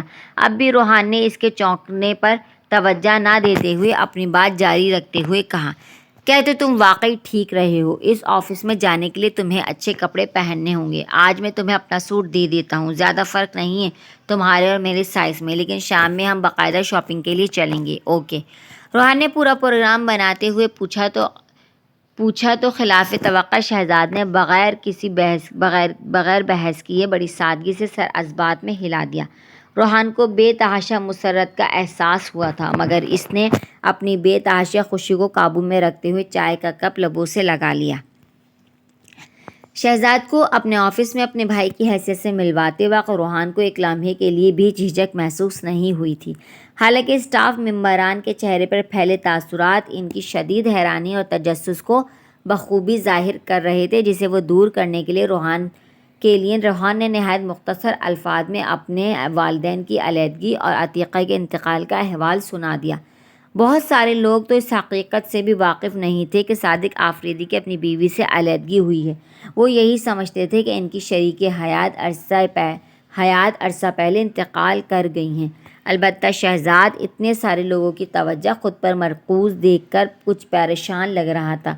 شاید اسے یہ بھی فکر ہوگی کہ صادق آفریدی واپس آ کر جانے کی رد عمل کا مظاہرہ کریں، مگر روحان کو اس بات کی قطعاً پرواہ نہیں تھی، بلکہ اسے لگ رہا تھا یہ سب ان کی غیر موجودگی میں کرنا زیادہ بہتر تھا۔ اگر وہ یہاں ہوتے تو شہزاد کو آفس لے جانے کے لیے ہرگز تیار نہ ہوتے۔ وہ بھلا شہزاد کو اپنے بیٹے کی حیثیت سے منظر عام پر لانے کے لیے کیوں کر رضامند ہوتے، جبکہ روحان جلد سے جلد سب کو اس حقیقت سے آگاہ کر دینا چاہتا تھا، بلکہ ان کے پیچھے یہ اعلان کر کے ایک طرح سے اس نے صادق آفریدی کو مجبور کر دیا تھا شہزاد کو قبول کرنے پر، کیونکہ ایک بار سب کو پتہ چل جاتا کہ شہزاد نامین کا کوئی بیٹا ہے تو وہ اسے دھتکار نہیں سکتے تھے۔ اگر وہ ایسا کرتے تو انہیں لوگوں کو اس کی وجہ اور عوامل سے آگاہ کرنا پڑتا، کیونکہ اگر وہ خاموشی اختیار بھی کر لیتے تب بھی لوگ تجسس کے ہاتھوں مجبور ہو کر ان کے اقدام کے پس منظر کو جاننے اور کھوجنے کے لیے کوشاں ہو جاتے، جس پر حقیقت نہ صحیح کچھ نہ کچھ تو ان پر آشکار ہو ہی جاتا۔ پھر جتنے منہ اتنی باتیں کی کوف سے گزرنے کے بجائے وہ روحان کے اٹھائے اس ناپسندیدہ اقدام کو ہی خاموشی سے جھیل جانے کو ترجیح دیں گے۔ حالانکہ اسے یقین تھا کہ وہ یہ سب کر کے اپنے اور صادق آفریدی کے تعلقات میں دراڑیں ڈال رہا ہے، مگر شہزاد کو اس کا حق دلانے کے لیے یہ سب کرنا بہت ضروری تھا۔ اگر صادق آفریدی بخوشی اسے یہ حق دینے کے لیے تیار نہیں تھے تو روحان ان سے چھین کر وصول کرنے کے لیے خود کو حق بجانب سمجھ رہا تھا۔ البتہ علیزہ کو جب اس حرکت کا علم ہوا تو اس نے اپنے خدشات کا برملا اظہار کر دیا۔ روحان اتنی جلد بازی مت دکھاؤ، کہیں بابا کچھ کر نہ بیٹھیں۔ آخر جس بات پر انہوں نے اپنی بیوی کو چھوڑ دیا وہ اتنی معمولی نہیں ہے کہ وقت گزرنے پر اسے فراموش کیا جا سکے۔ بابا نے بھلے ہی امی کو چھوڑ دیا، مگر وہ بے حس یا پتھر نہیں ہیں۔ آج بھی امی ان کے اندر کہیں نہ کہیں موجود ہیں، جو اتنی بدگمانی کے باوجود اپنی بیوی سے شدید نفرت نہ کر سکے۔ وہ ایک ایسے شخص سے کتنی دیر خائف رہ سکتے ہیں جو سارے معاملے میں بالکل بے قصور ہو۔ وہ اگر شہزاد کو بیٹا مان کر اس سے محبت نہیں کر سکتے تو یہ خیال انہیں اس سے نفرت بھی نہیں کرنے دے گا کہ ان کا بیٹا اس سے بہت محبت کرتا ہے۔ روحان کے لہجے میں خوش آئند امیدوں کی آہٹ صاف سنائی دے رہی تھی۔ مجھے تو ڈر لگ رہا ہے، تم اسے آفس تک لے گئے ہو، کہیں بابا کو انتہائی قدم نہ اٹھا لیں۔ آخر یہ سب معمولی بات نہیں ہے، تم ایک ایسے شخص کا نام ان کے ساتھ جوڑ رہے ہو جسے وہ اپنی اولاد ماننے کے لیے تیار ہی نہیں۔ علیزہ کو فکر مند دیکھ کر روحان آہستگی سے مسکرا دیا۔ تم کیوں پریشان ہو رہی ہو؟ شہزاد بہت اچھا لڑکا ہے، بابا زیادہ دیر اسے نظر انداز نہیں کر سکتے، اور پھر وہ بہت محنتی بھی ہے۔ آج آفس میں پہلے ہی دن اس نے ہر کام اتنی دلچسپی سے دیکھا ہے کہ مجھے یقین ہے کہ وہ بہت جلد بڑی ذمہ داریاں اٹھانے کے قابل ہو جائے گا۔ اور انٹیلیجنٹ لوگ بابا کی کمزوری ہیں، بابا اس سے لاتعلق نہیں رہ سکتے۔ روحان کی اتنی تسلی پر بھی علیزہ کی فکروں میں کوئی کمی نہیں آئی۔ وہ سر کو دھیرے دھیرے نفی میں ہلاتے ہوئے الجھن بھرے لہجے میں بولی، ایک تو شہزاد کا رویہ میری سمجھ سے باہر ہے۔ تم کہہ رہے تھے وہ یہاں آنے کے لیے تیار نہیں تھا، اور اب وہ اپنے بچپن کا شہر چھوڑ کر صرف یہاں رہ رہا ہے، بلکہ تمہارے ساتھ آفس تک جانے لگا ہے۔ دراصل وہ بہت تنہا ہے، زبان سے تو نہیں کہا مگر مجھے معلوم ہے وہ بھی مجھ سے الگ نہیں ہونا چاہتا۔ بابا کا رویہ اسے فاصلے پر رہنے پر مجبور ضرور کرتا ہے، مگر میری یقین دہانی پر وہ غیر ضروری سوچوں کو جھٹک دیتا ہے۔ روحان کے چہرے پر آسودہ مسکراہٹ دیکھ کر علیزہ کچھ دیر تو اسے تکتی رہی، پھر کندھے اچکاتے ہوئے بولی، پتہ نہیں، مجھے تو شہزاد کا رویہ بڑا عجیب لگتا ہے۔ یہ سب تو تمہارے اندازے ہیں، ورنہ جانے اس کے دل میں کیا ہے۔ روحان مسکرانا چھوڑ کر سنجیدگی سے اسے دیکھنے لگا۔ علیزہ ایک بات سچ سچ بتانا، تمہیں کیا لگتا ہے امی اور بابا میں سے کون غلط تھا؟ اسے امید تھی سوال پر علیزہ کچھ لمحوں کے لیے الجھ جائے گی، مگر اس کا چہرہ ایک پل کے لیے بھی متغیر نہیں ہوا، بلکہ وہ براہ راست اس کی آنکھوں میں دیکھتے ہوئے بڑی اعتماد سے بولی، تمہاری ماں۔ روحان بری طرح چونک اٹھا اور اسے اس جواب کی قطعاً امید نہیں تھی۔ میں ان کے کردار کی بات نہیں کر رہی، غیب کا علم تو صرف اللہ کو ہے، میں بعد کے حالات کی بات کر رہی ہوں۔ تمہاری ماں کا اس طرح گھر چھوڑ کر چلے جانا بالکل غلط تھا، انہیں اپنے لیے سٹینڈ لینا چاہیے تھا۔ اپنی صفائی دینے کے لیے کچھ عورتیں اپنے لیے بے عزتی سمجھتی ہیں، حالانکہ ایسے معاملوں میں دل سے نہیں دماغ سے سوچنا چاہیے۔ اس ایک الزام کا اثر صرف ان کی زندگی پر نہیں پورے خاندان پر پڑا ہے، سب سے زیادہ شہزاد کی زندگی متاثر ہوئی ہے۔ اگر ان کا ضمیر مطمئن تھا تو انہیں بابا کی غلط فہمی دور کرنی چاہیے تھی، اس رپورٹ کی جانچ پڑتال کرانی چاہیے تھی۔ ایک بار اپنی بے گناہی ثابت کرنے کے بعد وہ بھلے ہی سے بابا سے الگ ہو جاتی، مگر اس طرح خاموشی سے کنارہ کشی اختیار کر کے انہوں نے اپنے اور تم سب کے لیے مسائل کھڑے کر دیے۔ کتنی دیر وہ دونوں ایک دوسرے کو دیکھتے رہے تھے۔ علیزہ کی صاف کھڑے اور ٹھوس لہجے میں کہی گئی بات سچائی روحان کا دل بوجھل کر گئی تھی، مگر ان کے رشتے میں صاف گوئی کے علاوہ اور کسی چیز کی گنجائش نہیں تھی۔ تبھی ایک بار پھر وہ بڑے واضح الفاظ میں گویا ہوئی، اگر تم یہ پوچھنا چاہتے ہو کہ امی پر لگے الزام میں کتنی سچائی ہے تو اس بارے میں واقعی کچھ نہیں کہہ سکتی۔ شاید میں بھی سنی سنائی بات پر یقین کر لیتی، آخر سعودی عرب کی منسٹری آف ہیلتھ کو جھٹلانا کوئی آسان کام نہیں ہے، لیکن میرا یقین تو تمہارے یقین پر قائم ہے۔ اگر تمہیں لگتا ہے کہ تمہاری ماں بے گناہ ہے تو مجھے بھی یقین ہے کہ وہ گناہ گار نہیں ہو سکتی۔ روحان کے چہرے پر ایک پھیکی سی مسکراہٹ ابھر کر غائب ہو گئی تو علیزہ واپس اس موضوع پر آتے ہوئے بولی، مگر میں بابا کو بھی ہرٹ ہوتا نہیں دیکھ سکتی۔ میری سمجھ میں واقعی نہیں آ رہا کہ تم نے شہزاد کو آفس دے کر ٹھیک کیا ہے یا نہیں۔ اصولی طور پر اس کے دل میں بابا کے لیے نفرت ہونی چاہیے، اور جب انسان کسی سے شدید نفرت کرتا ہے تو ہر اس شخص سے نفرت کرنے لگتا ہے جو اسے عزیز ہو، جس کے ذریعے اسے تکلیف پہنچائی جا سکے، اور ظاہری بات ہے بابا کے لیے تم سے زیادہ اہم اور کوئی نہیں۔ اگر تمہارا یقین میرے یقین پر قائم ہے تو سن لو، تمہارے سارے خدشات بے جا ہیں۔ کیوں؟ تم نے خود ہی تو کہا تھا کہ وہ یہاں سے جا رہا تھا۔ مگر بابا کی بات سن کر ان کی ضد میں اس نے یہاں رکنے کا اعلان کر دیا، تو کیا اس ضد میں وہ اور کوئی قدم نہیں اٹھا سکتا؟ علیزہ برجستہ بولی تو روحان اس سے متفق نہ ہونے کے باوجود اسے جھٹلا نہ سکا، تبھی ہتھیار ڈالنے والے انداز میں بولا، ٹھیک ہے، میں احتیاطاً اس کی طرف سے محتاط رہوں گا، لیکن ایک بات ہے، اگر وہ یہ سب ضد میں بھی آ کر رہا ہے تب بھی ایک نہ ایک دن اس کی سوچ کا رخ ضرور بدلے گا۔ روحان نے بات ختم کرتے کرتے پھر بحث کا موضوع چھیڑ دیا، جس پر علیزہ نے کچھ کہنے کے لیے منہ کھولا ہی تھا کہ روحان نے ہاتھ اٹھا کر اسے روک دیا۔ میں نے تمہیں آفس سے اس لیے جلدی پک نہیں کیا تھا کہ ہم صرف یہی ڈسکس کرتے رہیں۔ اگر تم شہزاد کے بارے میں اتنی بات کرو گی تو مجھے لگنے لگے گا کہ ہر وقت تمہارے ذہن پر وہی سوار رہتا ہے۔ روحان اسے تپانے کے لیے بولا، مگر وہ چڑھنے کے بجائے مسکراتے ہوئے کہنے لگی، ہاں، کہہ تو تم ٹھیک رہے ہو، ہے تو وہ کافی گڈ لکنگ، کسی بھی لڑکی کے ذہن پر آرام سے سوار ہو سکتا ہے۔ کیا کہا تم نے؟ روحان کی آنکھیں نکالنے پر علیزہ ہنسی اور ہنستی چلی گئی۔ روحان کچھ دیر سے گھورتا رہا، پھر مگر اس کے چمکتے چہرے پر بے تحاشا ہنسی کی وجہ سے پھیلتی سرخی دیکھ کر زیادہ دیر غصے کی اداکاری نہ کر سکا اور خود بھی بے ساختہ مسکرا دیا۔ سمندر میں کوئی نہ جب کنارہ ملے گا، نہ اپنوں کا جب تمہیں سہارا ملے گا، ڈوبتے وقت ذرا تم یہ دیکھ لینا، اس وقت بھی تمہیں ہاتھ ہمارا ملے گا۔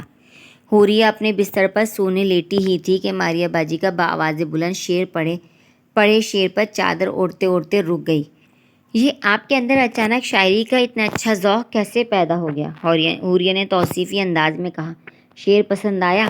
ماریہ باجی نے شوخی سے پوچھا اور اس کے سر ہلانے پر معنی خیز انداز میں بولی، یہ شعر عادل نے تمہیں SMS کیا ہے۔ حوریہ کا چہرہ ایک دم سنجیدہ ہو گیا۔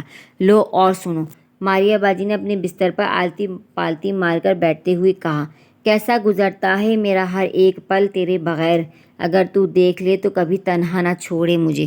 حوریہ کے دل میں ایک ہوک اٹھی تھی، جبکہ ماریہ باجی آگے پڑھنے لگی۔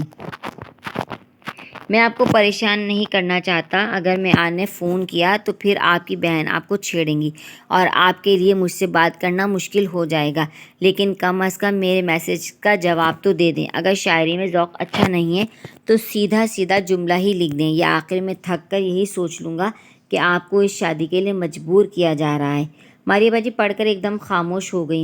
حوریہ کو تو پہلے ہی سانپ سونگھ گیا تھا۔ سماعتوں میں عادل کی کل رات سنی گفتگو کی بازگشت سنائی دے رہی تھی، جو اس کے اندر کوئی شور مچانے کے بجائے مزید سناٹے پھیلا رہی تھی۔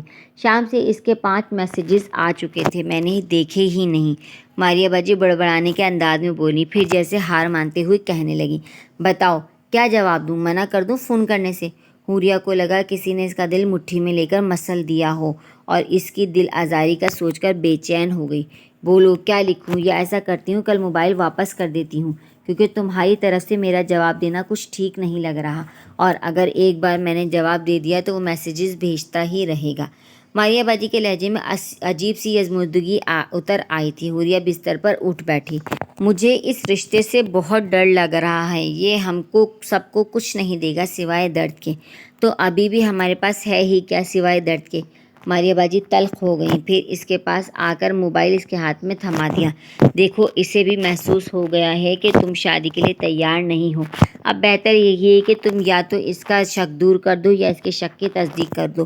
میری طرف سے تم پر کوئی دباؤ نہیں ہے، میں نے مان لیا ہے تم ہمارے کہنے سے کچھ نہیں کرو گی، بس وہی کرو گی جو تمہیں خود ٹھیک لگے گا، اس لیے اب جو بھی کرنا ہے وہ تمہیں خود کرنا ہے۔ اس کا فون آنے والا ہے، ایک بار فون اٹھا کر صاف منع کر دو، وہ ایسا شخص نہیں ہے جو زبردستی پیچھے لگا رہے۔ میں ورانڈے میں جا رہی ہوں، تم آرام سے بات کر لو۔ ماریہ باجی سنجیدگی سے کہتی کمرے سے نکل گئیں۔ اماں، ابا، باجی، عالیہ باجی، شادیہ سب لوگ شادی میں گئے ہوئے تھے۔ ان کے آنے پر ماریہ باجی کو ان کے لیے دروازہ کھولنا تھا۔ عموماً حوریہ دروازہ نہیں کھولتی تھی جب تک سخت مجبوری نہ ہو، انہوں نے اسے دروازے پر جانے سے بھی منع کر رکھا تھا، اس لیے ماریہ باجی انتظار میں برانڈے میں ٹہلنے نکل گئی تھیں۔ وہ صبح کی اٹھی ہوتی تھیں، اگر بستر پر لیٹ جاتی تو دوبارہ اٹھ نہیں سکتی تھی۔ حوریہ بے حس و حرکت اپنی جگہ سن بیٹھی رہی۔ اس کا ذہن کہہ رہا تھا ابھی اور اسی وقت شادی سے صاف انکار کر دے، اور یہ تو وہ شروع سے ہی سوچ رہی تھی، مگر اب انکار کرنا اتنا مشکل کیوں لگ رہا تھا؟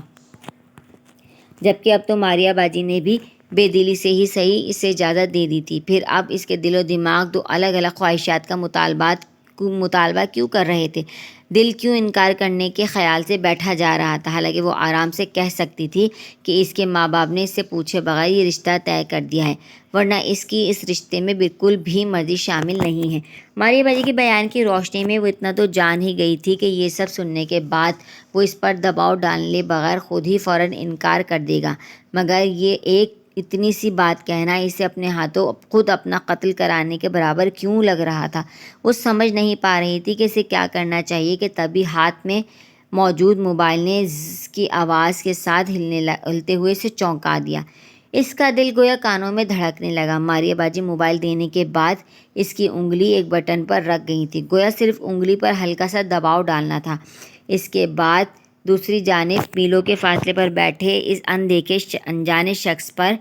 انجانے شخص تک وہ اپنی بات ایک پل میں پہنچ سکتی تھی، صرف ایک جملہ کہنا تھا اور اس کا سارا انتشار اور ساری الجھنیں دور ہو جاتی، لیکن ایسا سوچنا جتنا آسان تھا ایسا کرنا اتنا ہی مشکل ہو گیا تھا۔ لگ رہا تھا جیسے کسی نے اس کے ہاتھ سے جان نکال لی ہو، کہ انگلی کو ایک معمولی سی جنبش تک دینے کے قابل نہیں رہی تھی، اور پھر اس کا پورا وجود اسے ایک انگلی کی طرح بے جان ہو گیا تھا۔ اس کے ہاتھ میں ہلتا موبائل ایک دم ساکت ہو گیا، گویا عادل نے لائن کاٹ دی۔ شام سے اتنے سارے میسیجز بھیجنے کے بعد اب اس کی کال کا بھی کوئی جواب نہیں آ رہا تھا۔ آخر مایوس ہو کر اسے فون کاٹنا ہی تھا۔ آخر وہ یک طرفہ کوشش کب تک کیے جاتا اور کیوں کیے جاتا؟ آخر اس کی بھی تو کوئی عزت نفس تھی۔ پتہ نہیں اسے اپنے اس طرح نظر انداز کیے جانے پر غصہ زیادہ آ رہا ہوگا یا اپنے جذبوں کے رد کیے جانے پر زیادہ دکھ ہو رہا ہوگا۔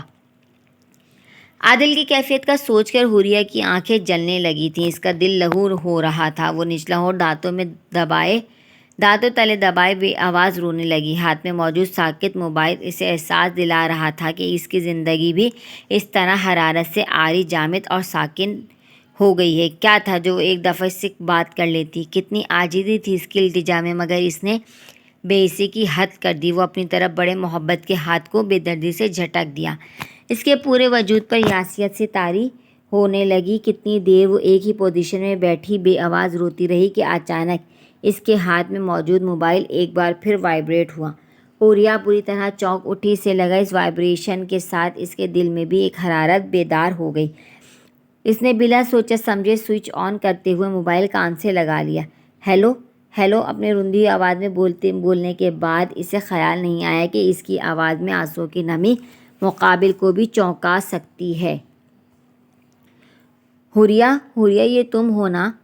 اپنا نام اسے اتنا خوبصورت پہلے کبھی نہیں لگا تھا۔ اس کی آنکھ سے گرتے آنسو ایک دم تھم گئے۔ وہ ہتھیلی کی پشت سے چہرہ صاف کرتے ہوئے خود پر حیران ہونے لگی کہ ایک فون کٹ جانے پر اس کی حالت اتنی غیر کیوں ہو گئی۔ ابھی یہ سوال حل نہیں ہوا تھا کہ عادل کے ایک اور سوال داغ کر اسے چنبے میں ڈال دیا۔ حوریہ کیا تم رو رہی ہو؟ آپ کو کیسے پتا؟ جتنی تیزی سے یہ جملہ اس کی زبان سے پھسلا تھا اتنی ہی تیزی سے اس نے زبان دانتوں تلے دبا لی تھی۔ تم کیوں رو رہی ہو؟ عادل کی آواز سے چھلکتی حیرانی پر وہ سٹپٹا گئی تھی۔ تبھی اپنا گلا صاف کرتے ہوئے تیزی سے بولی، نہیں میں رو تو نہیں رہی۔ اس کی آواز اب بھی اس کی بات کی چغلی کھا رہی تھی۔ حوریہ جھوٹ مت بولو، سچ سچ بتاؤ کیا بات ہے، کیا کوئی پرابلم ہے؟ اس کے لہجے سے پریشانی صاف ظاہر تھی۔ حوریہ کے لیے بات بنانا مشکل ہو گیا۔ کہیں تم میرا میسج پڑھ کر تو نہیں رو رہی؟ عادل نے کچھ چونکتے ہوئے پوچھا تو حوریہ مزید ہراساں ہوتے ہوئے بے وقوفوں کی طرح بولی، نہیں آپ کا میسج تو میں نے پڑھا ہی نہیں، اور اس میں تو رونے والی کوئی بات لکھی بھی نہیں تھی۔ عادل کی بے ساختہ ہنسی نے اسے احساس دلایا کہ وہ کیا کہہ گئی۔ تبھی اپنی بات کا اثر زائل کرنے کے لیے اس نے جلدی سے اپنے طور پر صفائی دینے والے انداز میں کہا، مگر کہنے کے بعد اسے احساس ہوا کہ اب پہلے سے بھی بڑی حماقت سرزد ہو گئی ہے۔ تو کیا تم اس لیے رو رہی تھی کہ میں نے ناراض ہو کر لائن کاٹ دی ہے اور اب میں دوبارہ کبھی فون نہیں کروں گا؟ حوریہ نے چہرے پر آئے بالوں کو کانوں کے پیچھے اڑستے ہوئے گہرے سانس کھینچ کر فوری طور پر خود کو نارمل کرنا چاہا تاکہ اب مزید کوئی احمقانہ بات اس کے منہ سے نہ نکل جائے، مگر عادل کی شدید حیرانی اسے نارمل ہونے نہیں دے رہی تھی۔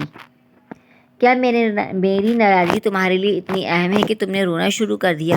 او مائی گاڈ، کہیں میں کوئی خواب تو نہیں دیکھ رہا؟ عادل کے لہجے میں اترتی سرشاری ظاہر کر رہی تھی جیسے اس نے بہت ریلیکس ہو کر کرسی کی بیک یا بیٹ کی کراؤن سے سر ٹکا لیا ہو۔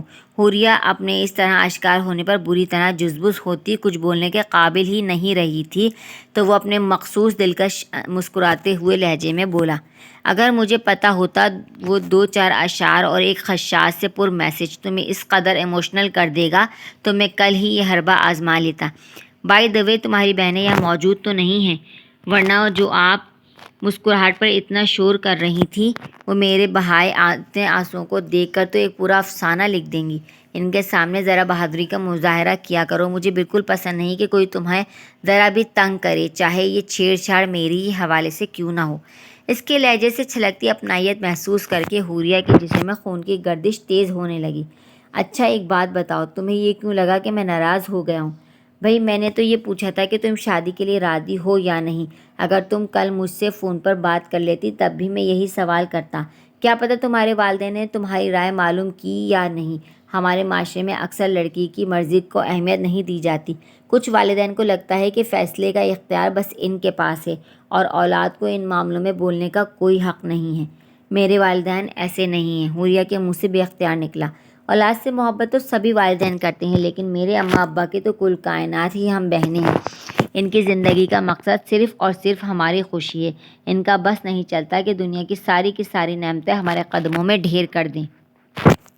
حوریہ آواز روندنے سے پہلے ہی خاموش ہو گئی، مگر عادل اپنی خوشی میں محسوس کیے بغیر شوقی سے بولا، اس کا مطلب ہے یہ سب تمہاری مرضی سے ہو رہا ہے؟ میں فون بند کر رہی ہوں۔ اس بات کا کچھ اور مطلب نکلتا دیکھ کر وہ کنفیوز ہو گئی۔ ایک منٹ، فون بند کرنے سے پہلے اتنا تو بتا دو کہ کل جو پروگرام میں فون پر بنا رہا تھا یہ سمجھ کر کہ دوسری طرف ماریہ باجی ہیں، اسے سن کر تمہیں کوئی اعتراض تو نہیں ہوا نا؟ ورنہ تم چاہو تو اس پلان پر اب عمل بھی ہو سکتا ہے۔ میں چاہوں تو؟ لیکن بھلا میں کیوں چاہوں گی؟ حوریہ فوراً بولی، پسند کا تعلق نظر سے نہیں زاویہ نظر سے ہوتا ہے۔ کسی چیز کو دیکھ کر پسند کرنے کا مطلب تو محض اس کی ظاہری خوبصورتی سے متاثر ہونا ہوتا ہے۔ جو صرف مادیت پرستی کو ظاہر کرتا ہے۔ ورنہ آپ کو کیا لگتا ہے جو لوگ دیکھ نہیں سکتے، کیا وہ کسی چیز کی خوبصورتی کو محسوس نہیں کر سکتے؟ بالکل کر سکتے ہیں۔ وہ ہر چیز کو چھو کر، اس کی آہٹ سن کر، اس کی خوشبو اپنے اندر اتار کر اسے قبول یا مسترد کرتے ہیں۔ حوریہ کا ذہن کسی اور طرف نکل گیا تھا، مگر عادل کے لیے اس کی بات کا مفہوم سمجھنا تقریباً ناممکن تھا۔ وہ ظاہری الفاظ پر تبصرہ کرتے ہوئے بولا، بھائی تم تو بہت اچھی گفتگو کرتی ہو، لگتا ہے بڑی ڈیپ تھنکنگ ہے تمہارے ساتھ بات کرنے، انفیکٹ تمہارے ساتھ زندگی گزارنے میں بڑا مزہ آئے گا۔ اس کا لہجہ پھر شوخ ہونے لگا تھا تو حوریہ نے محض بات بدلنے کے لیے پوچھا، آپ نے بھی تو مجھے نہیں دیکھا، پھر اتنا بڑا فیصلہ کیسے کر لیا صرف دادی کی خواہش پر؟ کس نے کہا تم سے کہ میں نے تمہیں نہیں دیکھا؟ عادل نے برجستہ کہا تو حوریہ چونک اٹھی۔ کیا مطلب؟ مطلب یہ کہ مس حوریہ میں آپ کو دیکھ چکا ہوں، بلکہ دادی نے تو آپ کو صرف مووی میں دیکھا ہے، جبکہ میں نے براہ راست آپ سے ملاقات کا شرف حاصل کیا ہے اور آپ سے بات بھی کی ہے۔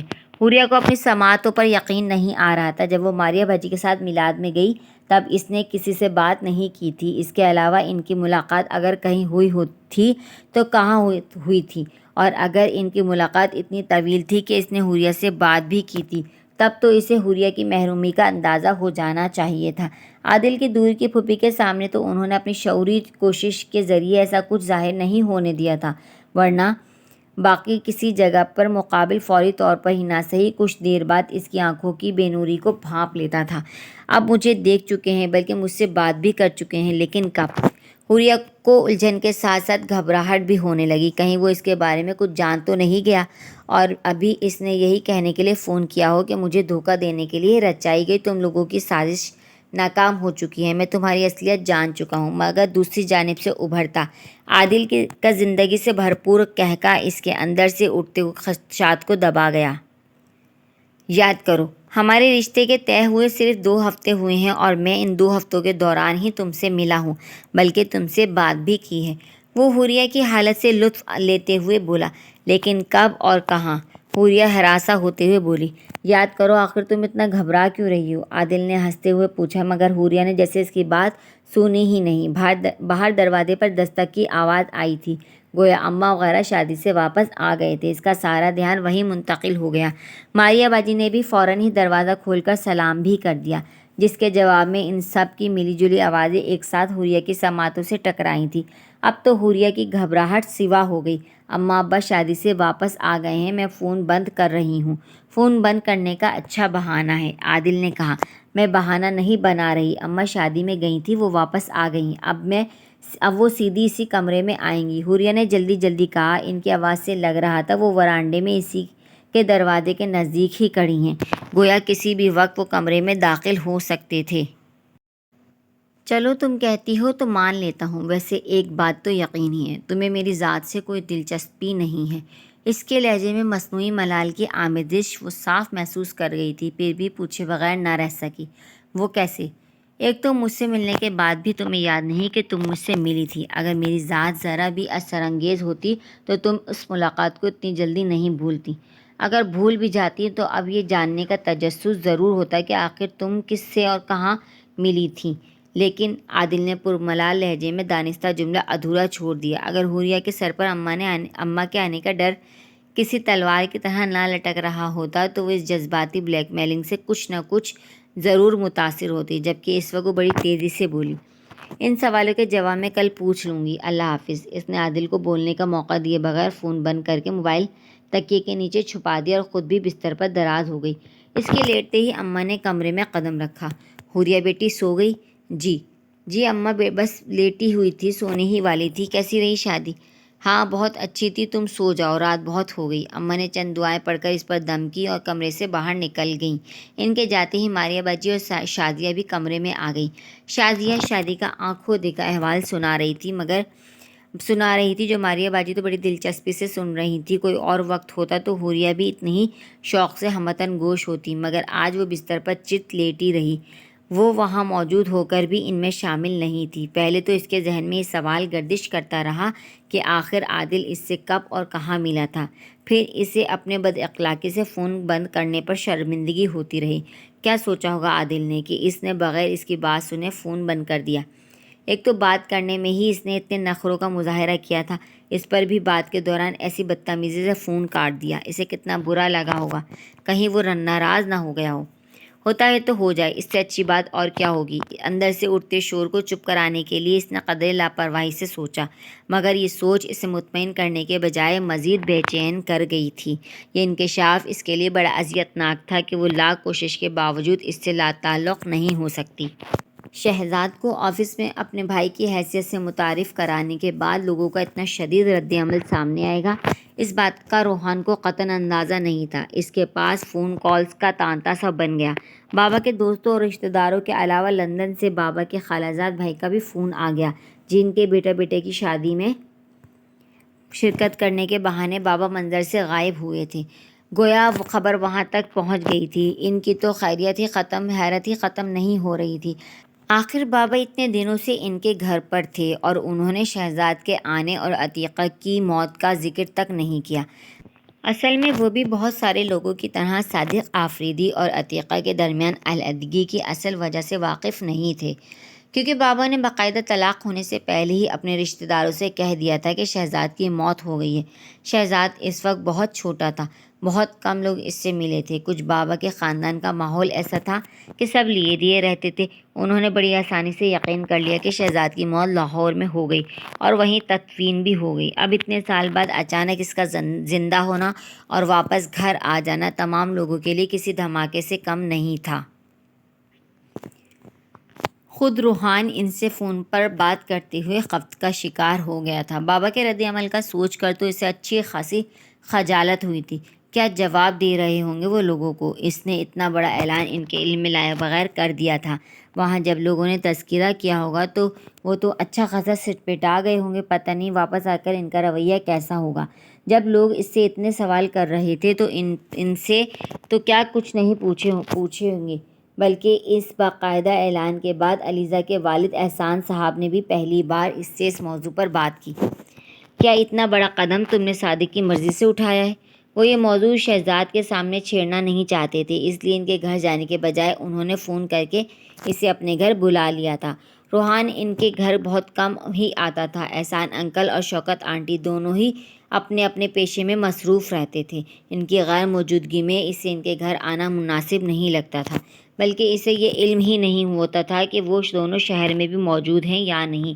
اس وقت بھی وہ رات کے 10 بجے ان کے گھر آیا تھا، کیونکہ وہ شوکت آنٹی کی موجودگی میں اس سے بات کرنا چاہتے تھے اور وہ آج کل اس وقت ہاسپٹل سے آیا کرتی تھی۔ ان کے سوال پر روحان نے خاموشی سے سر نفی میں ہلا دیا۔ احسان انکل اس پر سے نظریں ہٹا کر شوکت آنٹی کو دیکھنے لگے، جو اس کے جواب پر خود بھی پریشان ہو گئی تھی۔ روحان، سارے حالات تمہارے سامنے ہیں، اس کے باوجود تم نے اتنی بڑی بات صادق کی اجازت کے بغیر کہہ دی۔ اب اگر صادق نے اس حقیقت کو تسلیم کرنے سے انکار کر دیا تو کیا تمہیں اندازہ ہے کہ کتنا بڑا ایشو بن جائے گا؟ احسان انکل کے لہجے میں حیرت اور تفکر شامل تھا، جیسے انہیں روحان سے اس درجے خودسری کی امید نہ ہو۔ بابا ایسا کچھ نہیں کریں گے، روحان نے آہستگی سے بولا۔ جس بات پر ایک شخص اپنی بیوی کو طلاق دے سکتا ہو، اپنا گھر توڑ سکتا ہو، اس بات پر وہ کسی بھی رد عمل کا مظاہرہ کر سکتا ہے، چاہے اس کے لیے کتنی ہی بدنامی کیوں نہ مول لینی پڑے۔ احسان انکل کے انداز میں پریشانی نمایاں تھی۔ آخر وہ ان کی بیٹی کی ہونے والی سسرال تھی۔ اگر کوئی اسکینڈل بنتا تو ان کے خاندان کی عزت بھی زد میں آ جاتی۔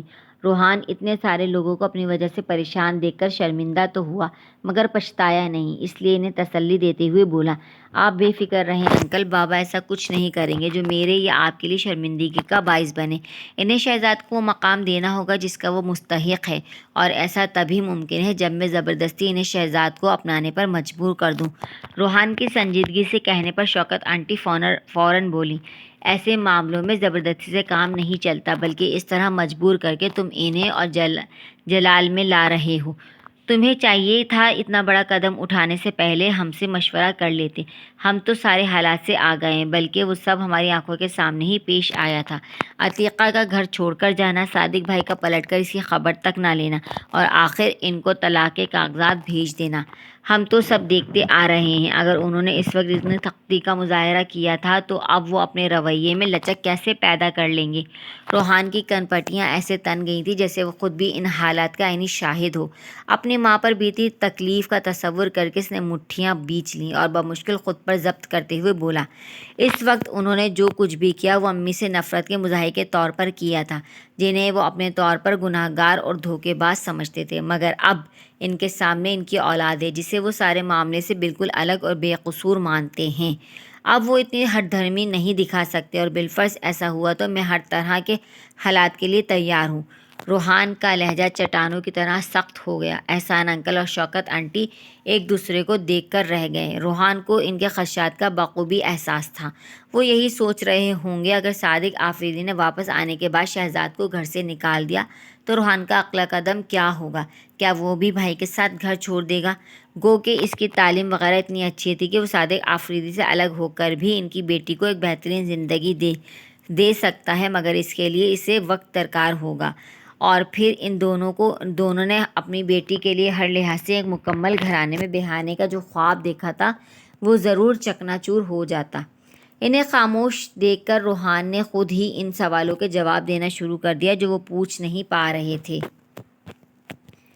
انکل، آپ علیزہ کے مستقبل کی طرف سے بالکل بے فکر رہیں۔ اول تو بابا کوئی ایسا قدم نہیں اٹھائیں گے جو آپ کی یا ان کی عزت کو داغدار کر دے، لیکن اگر ایسا ہوا بھی تو اس کا اثر علیزہ کی زندگی پر نہیں پڑے گا۔ نہ ہی وہ ایسی لڑکی ہے جو غیر ضروری سوچوں کو اپنے اندر جگہ دے اور ہلکان ہوتی رہے۔ ہمیں صرف علیزہ کی فکر نہیں ہے، ہمارے لیے تم بھی علیزہ جتنے اہم ہو۔ خدا کرے صادق سمجھداری کا مظاہرہ کرے اور اس بات کو یہیں ختم کر دے، ورنہ تمہیں اندازہ نہیں ہے لوگ طعنے دے دے کر تمہارا جینا دوبھر کر دیں گے۔ احسان انکل متانت سے بولے تو بجائے وہ اپنے کیے پر پچھتانے کے مزید مستحکم ہو گیا۔ جس بدنامی سے وہ ڈر رہے تھے اس ذلت کا شہزاد بچپن سے سامنا کر رہا تھا، اور اس کی ماں تو اسی رسوائی کے ساتھ اپنی زندگی کا سفر طے کر کے اس دار فانی سے کوچ کر گئی۔ کیا ان کا کوئی حق نہیں عزت کی زندگی پر؟ اگر نہیں تھی تو اب وہ ضرور انہیں حق دلوائے گا۔ چائے کا کپ خالی کر کے میز پر رکھتے ہوئے وہ ان سے اجازت لیتا اٹھ کھڑا ہوا۔ ڈرائنگ روم سے نکل کر جب وہ باہر لاؤن میں آیا تو علیزہ اور عروبہ کو وہیں کرسیوں پر برجمان دیکھ کر ان کے نزدیک چلا آیا۔ سلام دعا کے بعد عروبہ خوش دلی سے بولی، سنا ہے گھر میں ڈول بجنے کے آثار پیدا ہو رہے ہیں۔ روحان کچھ نہ سمجھتے ہوئے علیزہ کو دیکھنے لگا جو تنبیہی انداز میں عروبہ کو گھورنے لگی تھی، مگر اس پر کوئی اثر نہیں ہوا۔ ہمارے گھر میں آج کل بڑی ٹینشن ہے اور ٹینشن کم کرنے کے لیے مجھے یہی حل نظر آ رہا ہے کہ تھوڑا ہنگامہ کیا جائے، اسی لیے تم شہزاد کو نہیں لائے؟ علیزہ نے عروبہ کی بات کاٹتے ہوئے موضوع بدلا تو واقعی عروبہ جو نہ جانے کیا کہنے جا رہی تھی چونکتے ہوئے بولی، ارے ہاں، آپ نے اپنے بھائی سے مجھے تو ملوایا ہی نہیں۔ بجیا بتا رہی تھی آپ ان کی ذہانت سے بڑے متاثر ہیں۔ روحان نے صرف مسکرانے پر اکتفا کرتے ہوئے علیزہ سے پوچھا، تمہیں پتہ ہے انکل آنٹی نے مجھے کیوں بلایا تھا؟ علیزہ نے خاموشی سے سر اس بات میں ہلا دیا تو روحان کچھ سوچتے ہوئے بولا، اپنے طور پر تو میں نے انہیں مطمئن کرنے کی کوشش کی ہے، مگر وہ بدستور پریشان ہیں۔ سوچ رہا ہوں ایک بار فون کر کے بابا سے بات کر لوں۔ انہیں میرے اقدام کا پتہ تو چل گیا ہے، مگر ان کا کوئی ری ایکشن سامنے نہیں آیا۔ ان کی خاموشی ان کی شدید خفگی کو ظاہر کر رہی ہے۔ روحان بڑبڑانے والے انداز میں علیزہ خاموشی سے اسے دیکھتی رہی، جبکہ عروبہ لاپرواہی سے بولی، آپ سے زیادہ دیر کوئی خفا نہیں رہ سکتا اور مما پاپا کی پریشانی پر بھی پریشان ہونے کی کوئی ضرورت نہیں ہے۔ وہ دونوں اپنے اپنے کام میں اتنا مصروف رہتے ہیں کہ ان کے پاس پریشان ہونے کا بھی وقت نہیں ہے۔ پھر بھی اگر آپ چاہیں تو ان کی فکر منٹوں میں دور ہو سکتی ہے، اور میں تو کب سے ان دونوں سے یہی کہہ رہی ہوں، مگر میری کوئی سنتا ہی نہیں۔ میں سننے کے لیے تیار ہوں نا، بتاؤ کیسے؟ روحان نے دلچسپی سے پوچھا۔ عروبہ سے کسی سنجیدہ جواب کی توقع تو نہیں تھی، پھر بھی وہ ہمتاً گوش ہو گیا۔ آپ جلد سے جلد شادی کر لیں اور اپنی امانت کو لے جائیں۔ عروبہ روحان کی بے ساختہ مسکراہٹ پر علیزہ ٹوکتے ہوئے بولی، مگر اس نے دھیان دیے بغیر اپنی بات جاری رکھتے ہوئے کہا، ٹھیک ہی تو کہہ رہی ہے، حالانکہ اس معاملے کا آپ کی شادی سے کوئی تعلق نہیں ہے، مگر ایک بار آپ دونوں کی شادی ہو جائے گی تو مما پاپا جو آئندہ کے حالات کی طرف سے فکر مند ہیں کافی حد تک ریلیکس ہو جائیں گے۔ عروبہ علیزہ کو گھورنے کی پرواہ کیے بغیر چنگم چباتے ہوئے کہتی رہی تو روحان علیزہ کو دیکھتے ہوئے کہنے لگا، میں تو کب سے تیار ہوں، مگر علیزہ نے ہی منع کر دیا کہ اس کا پروجیکٹ چل رہا ہے، جانے کون سی گھڑی ہوگی جب یہ شیطان کی آنت ختم ہوگی۔ روحان نے اپنے لہجے میں مصنوعی بے چارگی سموتے ہوئے کہا، اب اتنا مظلوم بننے کی کوئی ضرورت نہیں ہے، کوئی سالوں پر محیط نہیں ہے میرا پروجیکٹ، اب تو صرف 2 ماہ رہ گئے ہیں۔ علیزہ نے دانت پیسے تو روحان ایک دم جوش میں آتے ہوئے بولا، پھر تو ہم ڈیٹ فکس کر سکتے ہیں، بلکہ اب تک تو تاریخ طے بھی کر لینی چاہیے، اتنا ٹائم تو ہال بک کرانے کے لیے بھی چاہیے ہوتا ہے۔ اگر بات صرف ہال بک کرانے کی ہے تو بھلے ہی ڈیٹ فکس کر لو، لیکن اگر تم بھی مما پاپا کی طرح انسیکیور فیل کر رہے ہو تو ایسی جلد بازی کی شادی کے لیے میں بالکل تیار نہیں ہوں۔ شہزاد یا بابا کے درمیان کوئی ایشو کھڑا ہوتا ہے تو اس سے ہمارا رشتہ کیوں متاثر ہو رہا ہے؟ مما پاپا تو خواہ ہول رہے ہیں لوگوں کے بارے میں سوچ سوچ کر۔ علیزہ برہمی سے بولی، ان کا ہولنا اتنا بھی خواہ نہیں ہے۔ روحان بھی سنجیدہ ہوتے ہوئے بولا، اگر بابا نے کوآپریٹ نہیں کیا تو حالات اتنے بگڑ جائیں گے کہ ہم سب کا گھر سے نکلنا مشکل ہو جائے گا۔ روحان کے گمبھیر لہجے پر علیزہ اور عروبہ اسے دیکھ کر رہ گئیں۔ اندازہ تو انہیں بھی تھا، مگر وہ صرف یہی سوچ سکتی تھی کہ ایسا کچھ نہیں ہوگا۔ کچھ دیر کے لیے ان تینوں کے درمیان خاموشی چھا گئی، مگر جیسے ہی روحان جانے کے لیے کھڑا ہوا، علیزہ اسی کے ساتھ اٹھتے ہوئے کہنے لگی، ویسے تو تم نے بابا کو غصہ دلانے میں کوئی کسر نہیں چھوڑی، مگر وہ ایسا کوئی قدم نہیں اٹھائیں گے جو ہمارے لیے مسائل کا سبب بنے، اور پھر اس معاملے کا ہماری شادی سے کوئی تعلق نہیں ہے۔ آئندہ حالات کی طرف سے وہم میں پڑ کر جلدی شادی کی تاریخ طے کرنا بالکل بھی مناسب نہیں۔ تم ریلیکس ہو کر صرف اس معاملے کو ہینڈل کرو۔ ہمارا رشتہ اتنا کمزور نہیں ہے، چاہے کچھ بھی ہو میں ہمیشہ تمہارے ساتھ ہوں گی۔ روحان کی پریشانی دور کرنے کے لیے روانی میں تو اس نے کہہ دیا، مگر عروبہ کے بری طرح کھانستے پر اسے احساس ہوا کہ اس نے اگلے 1 ہفتے تک عروبہ کے ہاتھوں اپنی درگت بنوانے کا سامان کر لیا ہے۔ عروبہ کو معنی خیز انداز میں نظریں گھماتے دیکھ کر روحان بھی بمشکل اپنی مسکراہٹ ضبط کرتا جانے کے لیے مڑ گیا۔ اگر عروبہ یہاں نہ ہوتی تو اس بات کو اتنی خاموشی سن کر نہ چلا جاتا، مگر اس وقت عروبہ کے تیور دیکھ کر اس سے پہلے ہی علیزہ پر ترس آ گیا تھا، اور پھر آنے والا پورا ہفتہ اس کے اعصاب کے لیے اس قدر کٹھن تھا کہ اسے کسی اور چیز کے بارے میں سوچنے کا خیال بھی نہیں آیا۔ صادق آفریدی سے اسے اس قسم کی توقع نہیں تھی، اس کا خیال تھا وہ اس پر بگڑیں گے، اسے برا بھلا کہیں گے، مگر وہ تو بالکل خاموش ہو کر بیٹھ گئے تھے۔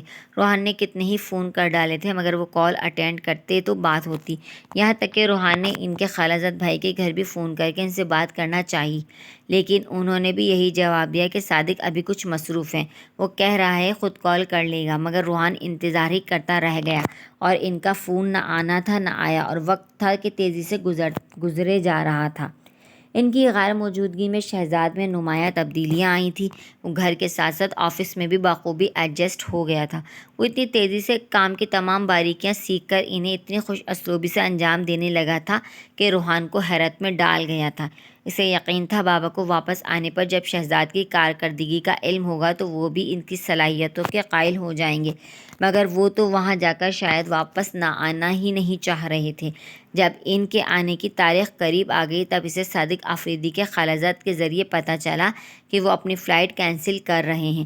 فی الحال ان کا آنے کا کوئی ارادہ نہیں، انہیں اتنے دن کسی کے گھر مہمان بن کر رہنا بھی اچھا نہیں لگ رہا تھا، چنانچہ وہ ہوٹل میں شفٹ ہو گئے تھے۔ روحان نے ظاہر نہیں کیا، مگر وہ یہ سب سن کر کافی پریشان ہو گیا تھا، تبھی اس نے خود لندن جا کر ان سے بات کرنے کا فیصلہ کر لیا۔ بلکہ اسے تو ایسا لگ رہا تھا جب تک وہ خود نہیں جائے گا وہ واپس ہی نہیں آئیں گے، مگر وہ اس طرح اچانک بزنس چھوڑ کر جا بھی نہیں سکتا تھا۔ ایک بہت اہم کانفرنس منعقد ہونے والی تھی، اگر روحان اس کا انتظار کرتا تو کافی دیر ہو جاتی، جبکہ اب اسے ایک عجیب سی بے چینی نے گھیر لیا تھا۔ وہ جلد سے جلد ان سے مل کر ان سے روبرو بات کرنا چاہتا تھا۔ پھر اس کے لاشعور میں یہ یقین بھی موجود تھا کہ وہ جب بھی ایک دوسرے کے روبرو ہوں گے ان کے بیچ کافی بحث ہوگی۔ شہزاد بھی اسی گھر میں رہتا تھا، ایسا ناممکن تھا ایسا ناممکن تھا کہ اسے ان کے درمیان ہونے والی گفتگو کا علم نہ ہو۔ اگر شہزاد نے ان کے منہ سے اپنے لیے کوئی دل شکن بات سن لی تو وہ جو اتنی مشکل سے یہاں سیٹ ہوا تھا ایک بار پھر گھر سے بدظن ہو جاتا، بلکہ اگر شہزاد نے کچھ کہہ دیا تب تو قیامت ہی کھڑی ہو جاتی۔ بابا تو پہلے ہی شدید غصے میں ہیں، انہیں تو گویا موقع مل جائے گا اپنی بھڑاس نکالنے کا۔ اس لیے روحان ایک بار اکیلے میں ان سے بات کرنا چاہتا تھا، جو کہ لندن جانے کی صورت میں بہت آسانی سے ہو سکتی تھی۔ وہ تنہائی میں قدرے بہتر طریقے سے ان کا غصہ ٹھنڈا کر سکتا تھا۔ شہزاد بھی ان کی نظروں کے سامنے نہیں ہوگا تو وہ اس کی بات سننے پر راضی بھی ہو جائیں گے، مگر سارا مسئلہ اتنے قریب آ جانے والی کانفرنس کا تھا۔ اس ٹینڈر کی دھوم پوری مارکیٹ میں مچی تھی۔ روحان ہر لحاظ سے ہر حال میں اسے حاصل کرنا چاہتا تھا۔ بزنس پوائنٹ آف ویو کے علاوہ یہ ٹینڈر اس کے لیے بھی اہم تھا کہ بابا کے پیچھے اس نے شہزاد کو کام سکھانے میں جتنی بھی محنت کی تھی وہ اس ایک ٹینڈر کے ہاتھ سے نکل جانے پر سب ملیا میٹ ہو جاتی۔ صادق آفریدی ان کی تمام چھوٹی موٹی اچیومنٹ کو نظر انداز کرتے ہوئے انہیں آرام سے اتنے بڑے میدان میں پیچھے رہ جانے پر ناکام قرار دے دیتے۔ اس کی سمجھ میں نہیں آ رہا تھا کہ اسے کیا کرنا چاہیے جب اچانک شہزاد نے اس کا مسئلہ حل کر دیا۔ آپ لندن جانا چاہتے ہیں تو چلے جائیں نا، میں یہاں کی کانفرنس سنبھال لوں گا۔ روحان چونک کر اسے دیکھنے لگا۔ وہ ابھی اتنا تجربے کار نہیں تھا کہ اتنی بڑی ذمہ داری اٹھا سکتا، مگر آفس کے مینیجر کے ساتھ مل کر وہ کانفرنس اٹینڈ کر سکتا تھا۔ روحان ایک دم ہلکا پھلکا ہوتے ہوئے مسکرا دیا۔ صرف کانفرنس سنبھالنی نہیں ہے، ٹینڈر بھی لینا ہے، روحان نے تنبیہی انداز میں کہا، مگر شہزاد نے کوئی جواب نہیں دیا۔ عادل کی دادی کی طبیعت اچانک بگڑ گئی۔ اماں ابا کو خبر ہوئی تو وہ بھی انہیں دیکھنے ہسپتال پہنچ گئے۔ شام میں جب وہ واپس آئے تو دونوں ہی بہت چپ تھے۔ حوریہ نے محسوس تو کیا مگر پوچھنے کی ہمت نہ ہوئی، جانے کیا سننے کو مل جائے، مگر شازیہ کے ذریعے بہت جلد اسے ان کی پریشانی کی وجہ پتہ چل گئی۔ عادل کی دادی کو انجائنا کا اٹیک ہوا تھا۔ جیسے ہی وہ بات کرنے کے قابل ہوئی انہوں نے شادی جلد سے جلد کرنے کی خواہش کا اظہار کر دیا۔ ان کا کہنا تھا 1 ہفتے کے اندر شادی کر دی جائے تاکہ وہ اپنی بہو کو گھر لے آئیں۔ انہیں کچھ نہیں چاہیے تھا، کوئی فرمائش نہیں تھی ان کی، بلکہ ان کی طرف سے تو ساری تیاری بھی مکمل تھی۔ اپنے پوتے کی دلہن کے لیے انہوں نے کتنی ہی چیزیں خرید رکھی تھیں، دلہن کا جوڑا تک تیار تھا۔ حالانکہ وہ اس جوڑے کو خود لے کر آنا چاہتی تھیں، مگر شاید خدا کو یہ منظور نہیں تھا، پھر بھی وہ وقت ضائع کرنے کے بجائے کسی اور کے ہاتھ جوڑا بھیجنے پر رضامند تھیں تاکہ حوریہ کے ناپ کے مطابق اس میں کمی بیشی کی جا سکے۔ اس لیے ان کی ہدایت پر وہ جوڑا آج رات عادل لے کر آنے والا تھا، اور تو کوئی تھا نہیں جو یہ سب کرتا، بلکہ عادل کی دادی نے تو یہ تک کہہ دیا تھا کہ 2 دن بعد آنے والے جمعہ کو یہ نیک کام انجام پا جانا چاہیے۔ شازیہ کے منہ سے یہ ساری تفصیل سن کر خود حوریہ بھی گمسم ہو گئی۔ اسے خاموش دیکھ کر شازیہ بڑبڑانے والے انداز میں کہنے لگی، اماں ابا دونوں بہت پریشان ہیں، عادل بھائی کی دادی اتنی بیمار ہیں، بہو گھر لانا ایک طرح سے ان کی آخری خواہش بن گئی ہے۔ ایسے میں جب بہو گھر لانے کے بعد انہیں حقیقت کا علم ہوگا تو ان کی حالت کیا ہوگی۔ وہ تو اس یقین پر جی رہی ہیں کہ بہو آ کر گھر سنبھال لے گی، مگر جب شازیہ کی انگلیاں چٹکانے کی آواز اس کے اضطراب کو ظاہر کر رہی تھی، حوریہ کا اپنا دل بوجھل ہو گیا تھا۔ اماں ابا کے خدشات کا سوچ کر وہ بھی بے چین ہو گئی تھی۔ اتنے بڑے دھوکے کا وہ کیا جواز پیش کریں گے، وہ بھی ایک مرتی ہوئی بیمار عورت کو۔ پورے گھر پر ماتمی ماحول چھایا تھا جو ماریہ باجی کے آفس سے آنے پر ٹوٹا۔ یہ تو بہت خوشی کی بات ہے کہ 2 دن بعد نکاح کرنا چاہ رہے ہیں، آپ فوراً حامی بھر لیں۔ عادل تو دادی کی طبیعت خرابی کا سنتے ہی آفس سے چلا گیا تھا، مجھے اس سے بات کرنے کا موقع ہی نہیں ملا، لیکن اگر وہ آج رات جوڑا لے کر آ رہا ہے تو ہمیں اس کے استقبال کی تیاری کرنی چاہیے، نہ کہ ہاتھ پہ ہاتھ رکھ کر وقت ضائع کیا جائے اور فضول کی باتیں سوچ کر خود کو ہولایا جائے۔ ماریہ کے جوش و خروش سے کہنے پر اماں دبی زبان میں بولی، ہم عادل کی دادی کو ہسپتال میں دیکھ کر آ رہے ہیں، وہ اتنی کمزور اور ضعیف ہیں، پتہ نہیں وہ اس صدمے کو جھیل بھی پائیں گی یا نہیں۔ میرا تو دل بیٹھا جا رہا ہے۔ وہ بہت مضبوط اعصاب کی مالک ہیں، بڑے دکھ اٹھائے ہیں انہوں نے زندگی میں، پہلے شوہر مرا، پھر بیٹا بہو کی موت ہوئی، انہوں نے اکیلے یتیم پوتے کو پال پوس کر بڑا کیا ہے، بہت بہادر ہیں وہ۔ ماریہ باجی کا لہجہ بڑا عجیب سا تھا، جیسے ان کی بہادری بیان نہ کر رہی ہوں، بلکہ قسمت کی ستم ظریفی کا اعلان کر رہی ہوں۔ یہی تو بات مجھے پریشان کر رہی ہے۔ جس عورت نے پہلے ہی اتنے دکھ اٹھائے ہوں، اس کے ساتھ اتنا بڑا دھوکہ کرنا کسی طور مناسب نہیں۔ دھوکہ تو ویسے بھی مناسب نہیں، چاہے کسی کے بھی ساتھ کیا جائے، مگر چھوڑیں ان باتوں کو۔ آپ خوشی کے موقع پر فضول باتیں مت سوچیں، بلکہ یہ سوچیں عادل پہلی بار گھر آ رہا ہے، اس کی خاطر مدارت کے لیے کیا انتظام کرنا ہے۔ بلکہ اس کی دادی ہسپتال میں ایڈمٹ ہے، میں اسے فون کر کے کہتی ہوں وہ رات کا کھانا ہمارے ساتھ ہی کھا لے۔ کوئی موقع تو نہیں ہے یہ، لیکن گھر میں تنہا بیٹھنے سے تو بہتر ہے ہمارے پاس آ جائے۔ اب ہم کوئی غیر تو نہیں ہیں، رشتہ داری ہو گئی ہے۔ ماریہ باجی بول بول کر اماں کا دھیان بٹانے کی کوشش کر رہی تھیں، مگر رات ہو جانے کے باوجود وہ اس کوشش میں کامیاب نہیں ہو سکیں۔ عادل کے آنے کے خیال سے سبھی کام نمٹانے میں جٹ گئے، مگر ایک محسوس کی جانے والی سوگواری سب پر طاری تھی۔ تقریباً 9 بجے کے قریب دروازے پر کھٹکا ہوا تو ساری تیاری ہونے کے باوجود گھر میں افراتفری مچ گئی۔ حوریہ اپنے کمرے میں اپنے بستر پر بیٹھی رہی، الٹا شادیہ بھی تھوڑی ہی دیر میں کمرے میں آ کر بیٹھ گئی۔ اف حوریہ باجی، عادل بھائی کی تو کیا پرسنالٹی ہے، کیا لگتے ہیں وہ۔ ماریہ باجی جو کر رہی ہیں بالکل ٹھیک کر رہی ہیں، اماں خواہ مخواہ میں دھوکہ سوچ کر ہول رہی ہیں۔ اتنا پیسہ ہے ان کے پاس، ایسا شاندار جوڑا لے کر آئے ہیں، وہ آپ کا علاج کرانا ان کے لیے کوئی مشکل کام ہی نہیں ہوگا۔ اور ایک بار آپ ٹھیک ہو گئیں تو ہر لحاظ سے ان کے لیے ایک آئیڈیل بیوی ثابت ہوں گی۔ شازیہ دبی دبی آواز میں خوشی خوشی بول رہی تھی۔ شازیہ، کیا تمہیں انہیں دیکھ کر لگا کہ تم انہیں پہلے بھی دیکھ چکی ہو یا ان سے مل چکی ہو؟ حوریہ نے اس کی باتیں نظر انداز کرتے ہوئے پوچھا۔ میں نے تو انہیں آج پہلی بار دیکھا ہے، لیکن آپ کیوں پوچھ رہی ہیں؟ وہ کہہ رہے تھے وہ مجھ سے مل چکے ہیں، بلکہ مجھ سے بات بھی کر چکے ہیں۔ حوریہ کے کہنے پر وہ اس کے اور قریب ہو گئی۔ کب، کہاں؟ اور پھر تو انہیں پتہ چل گیا ہوگا کہ آپ۔ شازیہ کچھ کہتے کہتے رک گئی۔ پتہ نہیں ان کی بات سے کچھ ظاہر تو نہیں ہو رہا تھا، مگر ان کا کہنا ہے کہ رشتہ طے ہونے کے بعد وہ مجھ سے مل چکے ہیں۔ تو آپ نے پوچھا نہیں کہ وہ کہاں آپ سے ملے تھے؟ شازیہ کے لہجے میں حیرانی تھی۔ انہوں نے کل ہی تو کہا تھا۔ اس سے پہلے کہ میں کچھ پوچھتی، اماں ابا کے آنے سے بات کٹ گئی۔ اب پتہ نہیں آج وہ بات کریں گے یا نہیں۔ وہ بات کیوں نہیں کریں گے، بلکہ آج تو وہ خود آپ سے بات کرنی چاہیے ان کی دادی کی بلکہ آج تو خود آپ کو ان سے بات کرنی چاہیے ان کی دادی کی خیریت پوچھنے کے لیے۔ اور پھر یہ جاننا تو بہت ضروری ہے کہ آپ سے کب اور کہاں ملے تھے۔ آپ تو کہیں آتی جاتی ہی نہیں اور رشتہ طے ہونے کے بعد تو آپ وہ مشکل سے 2-3 بار ہی گھر سے نکلی ہوں گی۔ شازیہ الجھ گئی تھی اور عادل سے بات کرنے کے خیال سے حوریہ کو الجھن ہونے لگی۔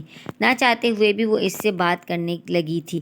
پتہ نہیں بار بار حالات ایسے ہو جاتے تھے یا وہ خود حالات کو ڈھیل دے رہی تھی۔ بابا اسے ایئرپورٹ لینے نہیں آئے تھے، یہ تو اسے یقین تھا، مگر اس کے ہوٹل پہنچنے پر وہ وہاں بھی موجود نہیں ہوں گے، یہ اس کے وہم و گمان میں بھی نہیں تھا۔ جانے وہ اس سے فرار حاصل کرنے کے لیے کہاں نکل گئے تھے۔ خیر، جہاں بھی جاتے لوٹ کر تو ہوٹل ہی آنا تھا، مگر روحان اتنا تھکا ہوا تھا کہ زیادہ دیر ان کا انتظار نہیں کر سکا، اور جب وہ سویا تو اتنی گہری نیند سویا کہ اگلے دن صبح اس کی آنکھ کھلی۔ ریسیپشن سے پتہ کرنے پر معلوم ہوا کہ صادق آفریدی اپنے کمرے میں ہی ہیں، تو وہ فٹافٹ چینج کر کے ان کے پاس پہنچ گیا۔ وہ صوفے پر بیٹھے اخبار کی سرخیاں کھنگالنے کے ساتھ ساتھ چائے سے لطف اندوز ہو رہے تھے۔ روحان ان کے عین سامنے والے سنگل صوفے پر بیٹھ گیا۔ کچھ دیر تو وہ انتظار کرتا رہا کہ وہ اخبار پر سے نظریں ہٹا کر اسے دیکھیں گے، مگر وہ بدستور لاتعلقی کا خول چڑھائے بیٹھے رہے تو روحان کو انہیں پکارنا ہی پڑا۔ بابا، اگر آپ مجھ سے ناراض ہیں تو مجھے برا بھلا کہہ لیں، لیکن اس طرح خاموش رہ کر پلیز مجھے ٹارچر مت کریں۔ اس کے لجاجت سے کہنے پر انہوں نے ایسے نظر اٹھا کر اس کی طرف دیکھا جیسے بس نہ چل رہا ہو اس کے ساتھ کیا کر ڈالیں۔ وہ ان کے اس رویے کا عادی نہیں تھا، انہیں خود سے اتنا شاکی دیکھ کر اس کا دل کٹ گیا تھا۔ بابا، میں نے کچھ غلط نہیں کیا۔ آپ نے جس جرم کی پاداش میں امی کو اپنی زندگی سے نکالا تھا، وہ الزام کبھی بھی سچ ثابت نہیں ہو سکتا۔ اس بات پر میرا ایمان اتنا پختہ ہے کہ مجھے کسی ثبوت، کسی گواہ کی ضرورت نہیں ہے۔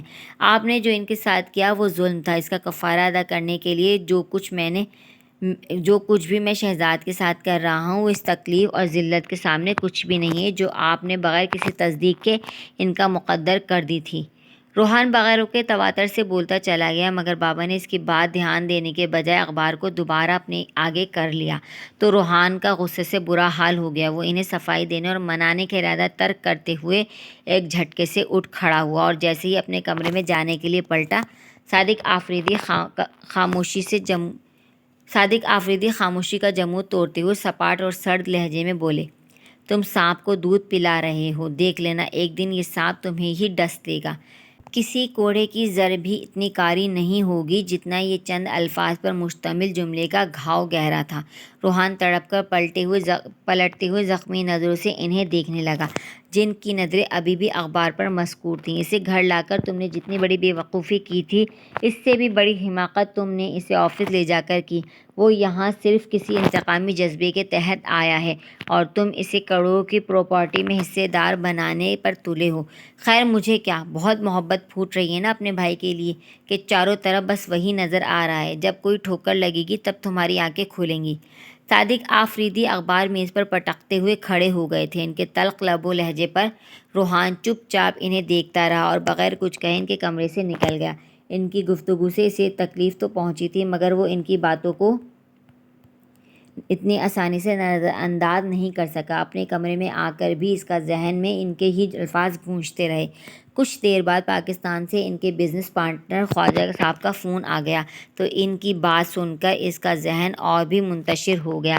ان کا کہنا تھا کہ ان کی تھوڑی دیر پہلے صادق آفریدی سے بات ہوئی ہے اور جب انہوں نے صادق آفریدی کو بتایا کہ کانفرنس اتنی قریب تھی مگر روحان ٹینڈر کی ذمہ داری شہزاد کو دے کر آ گیا ہے، تو صادق آفریدی بری طرح بھڑک اٹھے اور خواجہ صاحب کو بے نقص سنا دی کہ انہوں نے ایک اناڑی اور ناتجربہ کار شخص کو اتنے بڑے ٹینڈر کی ذمہ داری سونپنا کیسے منظور کر لیا۔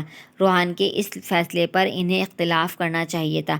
فیلکن کمپنی کا ٹینڈر اتنا معمولی نہیں۔ روحان نے بابا کی طرف سے ان سے معافی مانگی اور زیادہ بات کیے بغیر فون بند کر دیا۔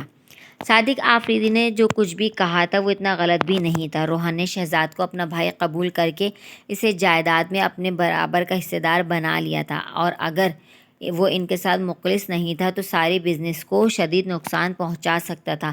جائیداد کی اسے قطعاً پرواہ نہیں تھی، وہ اسے کچھ بھی دینے کے لیے تیار تھا، مگر یہ بھی سچ تھا کہ وہ یہ سب کچھ بابا اور اس کے دادا نے بڑے امپائر کو کسی انتقام کی نظر ہوتا نہیں دیکھ سکتا تھا۔ پہلے ہی وہ بابا کو بہت خفا کر چکا تھا۔ اگر شہزاد کی شعوری کوشش سے انہیں بزنس میں نقصان پہنچا تو وہ ان سے آنکھ ملانے کے بھی قابل نہیں رہے گا۔ حالانکہ اس کا دل شہزاد کے متعلق ایسا کچھ سوچنے کے لیے بالکل آمادہ نہیں تھا، لیکن ایسے ہی کسی خدشے کا اظہار علیزہ نے بھی کیا تھا، اور شہزاد کا اپنا رویہ بھی کہیں نہ کہیں اس کی شخصیت کے پراسراریت کو ظاہر کر رہا تھا۔ کہاں تو وہ یہاں آنے کے لیے تیار نہیں تھا اور کہاں اب وہ گھر کے فرد کی طرح رہ رہا تھا۔ کہیں واقعی اس کے دل میں انتقام لینے کا کوئی خیال تو نہیں پل رہا تھا، اور اگر ایسا تھا تو یہ کوئی ایسی غیر فطری بات بھی نہیں تھی۔ جو کچھ اس نے زندگی میں سہا تھا، اسے جھیلنے کے بعد کسی کے بھی دل میں بدلہ لینے کی خواہش پیدا ہو سکتی ہے۔ روحان کا مسئلہ یہ تھا کہ وہ دو کشتیوں کا سوار تھا۔ بابا سے ہزارہا اختلافات کے باوجود وہ اسے کسی نقصان اور اذیت سے دوچار ہوتا نہیں دیکھ سکتا تھا، اور اگر شہزاد نے واقعتاً ایسا کچھ ٹھان لیا تھا تو اسے اپنے ارادوں سے کیسے باز رکھا جا سکتا تھا، اور اگر وہ اسے نہیں روک سکتا تھا تو اس کے ساتھ روحان کا رویہ کیسا ہونا چاہیے تھا۔ اسے آگے کا راستہ بالکل سجھائی نہیں دے رہا تھا۔ اس نے آرام چیئر پر گرتے ہوئے آنکھیں موند لیں۔ دوستوں، ملتے ہیں کل اس کہانی کے اگلے اور چوتھے حصے کے ساتھ۔ تو جب تک اپنا بہت سارا خیال رکھیے گا۔ ویڈیو کو لائک، چینل کو سبسکرائب ضرور کیجیے گا۔ اللہ حافظ۔